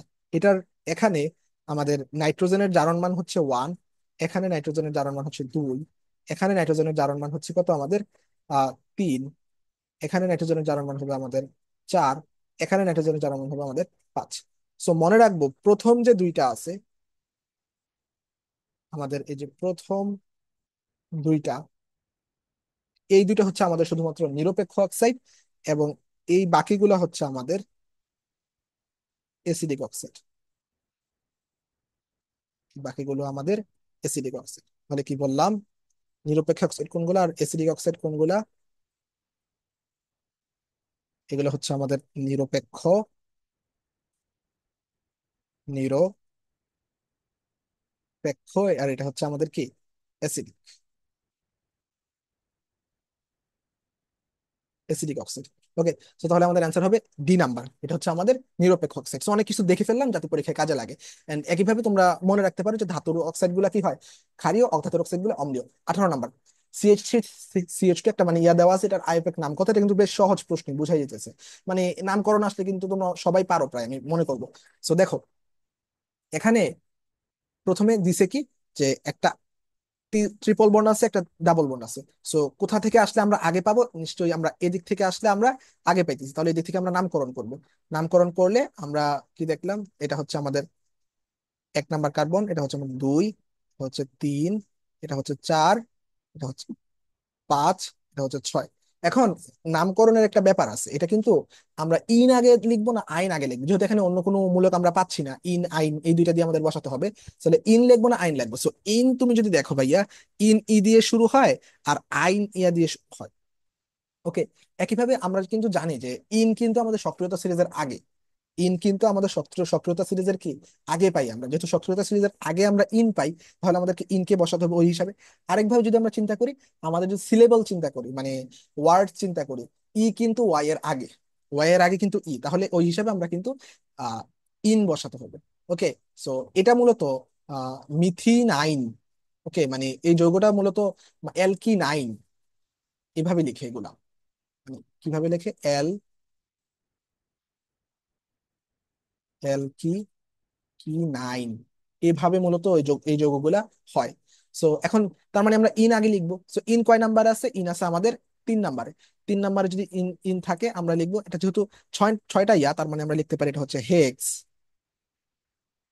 3 নাম্বার ইয়া আছে, তাহলে 3 আগে লিখবো, ইন আগে লিখবো। আর আইন আছে 1 নাম্বারে, এক আইন, ওয়ান আইন। প্রত্যেকটার পরে কিন্তু আমরা হাইফেন দিচ্ছি, এগুলো খেয়াল রাখবো, অনেক সময় পরীক্ষা থাকে না। সো হেক্স 3 ইন 1 আইন, এই নাম্বারটা হচ্ছে আমাদের অ্যান্সার, এই নাম্বারটা হচ্ছে আমাদের answer. Next, 19 number, 27 degree Celsius তাপমাত্রায় একটা ইয়া দেওয়া আছে, বিক্রিয়াটির কেপি এর মান এত কত। এটা খুবই সহজ প্রশ্ন, দেখেই বুঝা যেতেছে। সো আমরা মানে 2 লাইন করলেই হয়ে যায়। সো আমরা জানি KP is equal to KC, এটা মনে রাখবা, পিসি, পি আগে তারপর সি, অনেকের প্যাচ লাগে, পিসি আর টি ডেলেন। এখানে ডেলেন এর মান কত, ডেলেন এর মান উৎপাদের মোল সংখ্যা থেকে বিক্রিয়কের মোল সংখ্যা বিয়োগ দিই, তাহলে উৎপাদের মোল সংখ্যা 2, বিক্রিয়কের 1, তাহলে 1 হবে, তাহলে RT⁴ কেপি এর মান দেওয়া আছে, কেপি এর মান হচ্ছে 8.314 × 10⁻²। RT কে যদি আমরা এই পাশে নিয়ে আসি, আর এর মান কত আমরা জানি, 8.314, এটাই আর আর এর মান। দেন আমরা কি করবো, টি এর মান, টি এর মান 27 ডিগ্রি সেলসিয়াস দেওয়া আছে, তার মানে কি 300 কেলভিন, আমরা কেলভিনে বসাবো। 273 প্লাস কত, 27, 300। দেন কি হবে আমাদের কেসি। সো এখানে কাটাকাটি যদি আমরা করি, এইটা আর এইটা কাটা যায়, যদি আমরা দুইটার মধ্যে কাটাকাটি করি, এটা হবে কত আমাদের, বা কেসি ইজ ইকুয়াল টু 1/3। তাহলে আমাদের এখানে কেসি এর মান কত আসবে আমাদের, 1/3। হোপফুলি বুঝতে পারছি। নেক্সট, 20 নম্বর, অ্যালুমিনিয়াম মৌলের 3p1 ইলেকট্রনটির কোয়ান্টাম সংখ্যার সেট NLM কোনটি? সো এটা খুবই সহজ প্রশ্ন, যে এখানে এন এর মান কত দেওয়া আছে, এন এর মান হচ্ছে আমাদের 3 দেওয়া আছে। এন এর মান যদি 3 হয়, তাহলে 3 কোনটাতে আছে, সিতে আর এতে, তাহলে বি আর ডি প্রথমেই বাদ। তারপর পি এর মান, সো আমরা তো জানি যে S = 0, P = 1, D = 2, F = 3। তাহলে ডি এর মান কত হবে আমাদের, ডি এর মান হচ্ছে আমাদের মানে পি এর মান হচ্ছে আমাদের 1। সো 1 কোথায় আছে, এই যে 3 আর 1 প্রথমটাতে আছে। আর যদি সেকেন্ডটাতে দেখি এখানে 0 আছে, এই জিরোর জন্য এটা কাটা। সো আগে আমাদের স্পিন দেখতে হইতেছে না, বা ম্যাগনেটিক কোয়ান্টাম সংখ্যা তো লাগতেছে না, যদি এখানে ম্যাগনেটিক কোয়ান্টাম সংখ্যা আছে, স্পিন নাই। সো ম্যাগনেটিক কোয়ান্টাম আমাদের লাগতেছে না, কেন, কারণ আমাদের আগেই অ্যান্সার হয়ে গেছে। সো কারণ পি হলে 1 হবে, এন্ড 1 এর জন্য আমাদের ম্যাগনেটিক কোয়ান্টাম সংখ্যার মান 1 হতে পারে, আমরা জানি, যদিও ওটা দরকার নেই। তাহলে এ নাম্বার হচ্ছে আমাদের অ্যান্সার। 21 নম্বর, কোনটি ফেরোম্যাগনেটিক ধাতু? সো আমরা কোনটা প্যারাম্যাগনেটিক, কোনটা ডায়াম্যাগনেটিক, কোনটা ফেরোম্যাগনেটিক, এগুলো আমরা মুখস্থ করবো, যদিও আমি অন্য ক্লাসে শিখাইছি। সো আমি জাস্ট ফেরোম্যাগনেটিকটা বলতেছি। ফেরোম্যাগনেটিকের ক্ষেত্রে আমাদের কি হয়, আমরা জানি 3টা মৌল, ফে নিকো, এভাবে মনে রাখবা, ফে নি কো। ভাইয়া কোনটা দ্বারা কি বোঝায়, এটা হচ্ছে ফেরাস, নিকেল, কোবাল্ট, তিনটা একসাথে কিন্তু 26, 27, 28। আহ বলি না ফেরাস নিকেল কোবাল্ট। তো যাই হোক, ফেনিকো, ফেরাস নিকেল কোবাল্ট, এখানে কিন্তু কো দিয়ে আবার কপার অনেকে মনে করে, অনেক সময় নিকেল এখানে না করলে কপার অনেক সময় দাগাতে পারো যে ফেনিকো মিলতেছে, কিন্তু না ভাইয়া, কো দ্বারা আমরা মানে কোবাল্ট বুঝি। ওকে, সো ফেনিকো এটা হচ্ছে ফেরোম্যাগনেটিক, তাহলে এখানে অ্যান্সার হবে কি আমাদের নিকেল। দেন নেক্সট, 22 নাম্বার, কোন মৌলকটি বেনজিন চক্রের বিক্রিয়া মেটা নির্দেশক? সো কোনটা অর্থ নির্দেশক কোনটা মেটা নির্দেশক, এগুলো যদি আমরা জানি তাহলে আমাদের খুব ভালোভাবে হয়ে যায়। সো আমরা যদি জাস্ট, যেহেতু আমাদের প্রথম পড়াইতেছি একটু আমরা জাস্ট বলতেছি, নেক্সট ক্লাসগুলোতে আশা করি আর বলা লাগবে না তোমাদের, অর্থ কোনটা আমাদের মেটা। মনে রাখবা যারা কিনা সিঙ্গেল বন্ড, যারা কিনা সিঙ্গেল বন্ডের থাকে তারা হয় আমাদের অর্থ, আর যারা কিনা ডাবল বন্ড অথবা ট্রিপল বন্ড থাকে, ডাবল বন্ড কমা ট্রিপল বন্ড থাকে, তারা কি হয় আমাদের মেটা। সেখানে তুমি এটা থেকে অ্যান্সার করতে পারতেছো যে এখানে ডাবল বন্ডের আছে কোনটা, ডাবল বন্ডের আছে NO2। NO2 কে যদি তুমি ভেঙে আঁকো দেখবা দেখবা NO2 কি কি আমাদের ডাবল বন্ড আছে, এই জন্য এটা মেটা। সেখানে অর্থ আর মেটার কাজ কি ভাইয়া? অর্থ গ্রুপ মানে সিঙ্গেল বন্ডের অর্থাৎ অর্থ নির্দেশক কোনো কিছু যদি আমাদের বেনজিন মলয়ে যুক্ত হয় তাহলে তা বেনজিন মলয়কে সক্রিয় করে, এবং ইয়াগুলা আমাদের অর্থ প্যারা পজিশনে আসে। মানে অর্থ বলতে কিন্তু সাথে অর্থ প্যারাও আছে, ওকে, অর্থ প্যারা পজিশনে বসে। আর মেটা নির্দেশক গুলো হচ্ছে বেনজিন বলয় থেকে ইলেকট্রনকে নিয়ে নেয়, তখন বেনজিন বলয়কে অসক্রিয় করে, এটা আমরা জানি। এখন একটা ব্যতিক্রম আছে, এটা হচ্ছে হ্যালোজেন। হ্যালোজেন গুলা কি হয়, যেমন হচ্ছে আমাদের ক্লোরিন, ক্লোরিন মাইনাস বা বাকি যেগুলো আছে, এই হ্যালোজেন গুলা যদি থাকে, এই হ্যালোজেন গুলা হচ্ছে আমাদের অর্থপ্যারা নির্দেশক। ঠিক আছে, কি বললাম আমরা? হ্যালোজেন অর্থাৎ ক্লোরিন অর্থপ্যারা নির্দেশক, এটা মনে রাখবো, ক্লোরিন হচ্ছে আমাদের অর্থপ্যারা নির্দেশক। ওকে, বাট এই ক্লোরিন হচ্ছে আমাদের অর্থপ্যারা নির্দেশক হলে বেনজিন বলয়কে সক্রিয় করার কথা ছিল, কিন্তু ক্লোরিন বেনজিন বলয়কে নিষ্ক্রিয় করে, বেনজিন বলয়কে নিষ্ক্রিয় করে। এটা একটু মাঝে মাঝে আসে এই ব্যতিক্রমটা, যে কোনটা অর্থপ্যারা নির্দেশক হলেও বেনজিন বলয় নিষ্ক্রিয়কারী, এটা একটু আমরা দেখে রাখি। ওকে, সো হলো 23 নাম্বার। 23 নাম্বার, 27 ডিগ্রি সেলসিয়াস তাপমাত্রায় হিলিয়াম গ্যাসের আরএমএস বেগ কত? সো 27 ডিগ্রি সেলসিয়াস হিলিয়াম গ্যাসের আরএমএস বেগ হবে আমাদের, এটা যদি আমরা ম্যাথ করে বের করতে পারি, আমরা জানি CRMS is equal to √3RT divided by M. এখানে আর বলছে একটা গ্যাস ধ্রুবক, আমাদেরকে এখানে বলে না এটা কি লিটার অ্যাটমসফিয়ারে বসাবো নাকি আমরা ইয়াতে কেজিতে বসাবো। সো যেহেতু আমাদের কিছু বলে নাই এবং আরটাকে আলাদা রাখছে, এখানে আমরা কোনো কিছু না বসালেও হবে। ওকে, কোনো কিছু আমাদের এখানে বসানোর প্রয়োজন নাই, কারণ আমরা জানি সাধারণত এটা আমরা কেজিতে বসাই, এমটাকে আমরা কেজিতে বসাই, বাট এখানে যেহেতু আমাদের গ্যাস ধ্রুবক দিচ্ছে, এটা আমাদের একটাতে বসালেও হবে। কেজিতে বসালে তো মিটার পার সেকেন্ডে আসতো সিআরএমএস বেগ, আর যদি আমরা সিজিএস এ বসাই তাহলে আমাদের কিসে আসবে? সিজিএসে বসালে সেন্টিমিটার পার সেকেন্ড আসবে। সো একক নিয়ে আমাদের এখানে কোনো ঝামেলা নাই, তাই আমরা আলাদাভাবে কেজি বসাবো না। সো আমরা যদি √3R আমরা একটু আলাদা রাখতে পারি, যদিও সো আমরা √R কে আমরা আলাদা রাখি, √R এখানে আলাদা রাখছে। সো ইনটু কি হবে, √3 × টি, টি এর মান কত? 300। এম এর মান কত? এম এর মান যেহেতু ভর, হিলিয়ামের ক্ষেত্রে আমাদের 4। সো এটা বোঝাই যেতেছে যে √R, এটাকে যদি আমরা দুইটা 3 ইয়া করি তাহলে এখন উপরে থাকবে কত? 30, নিচে থাকবে হচ্ছে 2। 30কে যদি আমরা 2 দ্বারা ভাগ করি তাহলে হয় 15, বাকি থাকে √R, তাহলে আমাদের অ্যান্সার হবে আমাদের 15 √R। এখানে একই কথা বললাম, এখানে তোমরা অনেকে বলতে পারো যে ফোরটাকে কেন কেজিতে বসালাম না, কারণ কেজির এখানে কোনো দরকার নেই, এখানে কেজিতে বসালেও মিটার পার সেকেন্ডে অ্যান্সার আসবে, ইয়াতে বসলে সেন্টিমিটার পার সেকেন্ডে আসবে, এখানে এককের কোনো ঝামেলা আমাদের হইতেছে না, কারণ আমরা আরটাকে আমরা আলাদা রেখেই দিচ্ছি। ওকে, সো এখানে হবে answer A number, for 15 √R।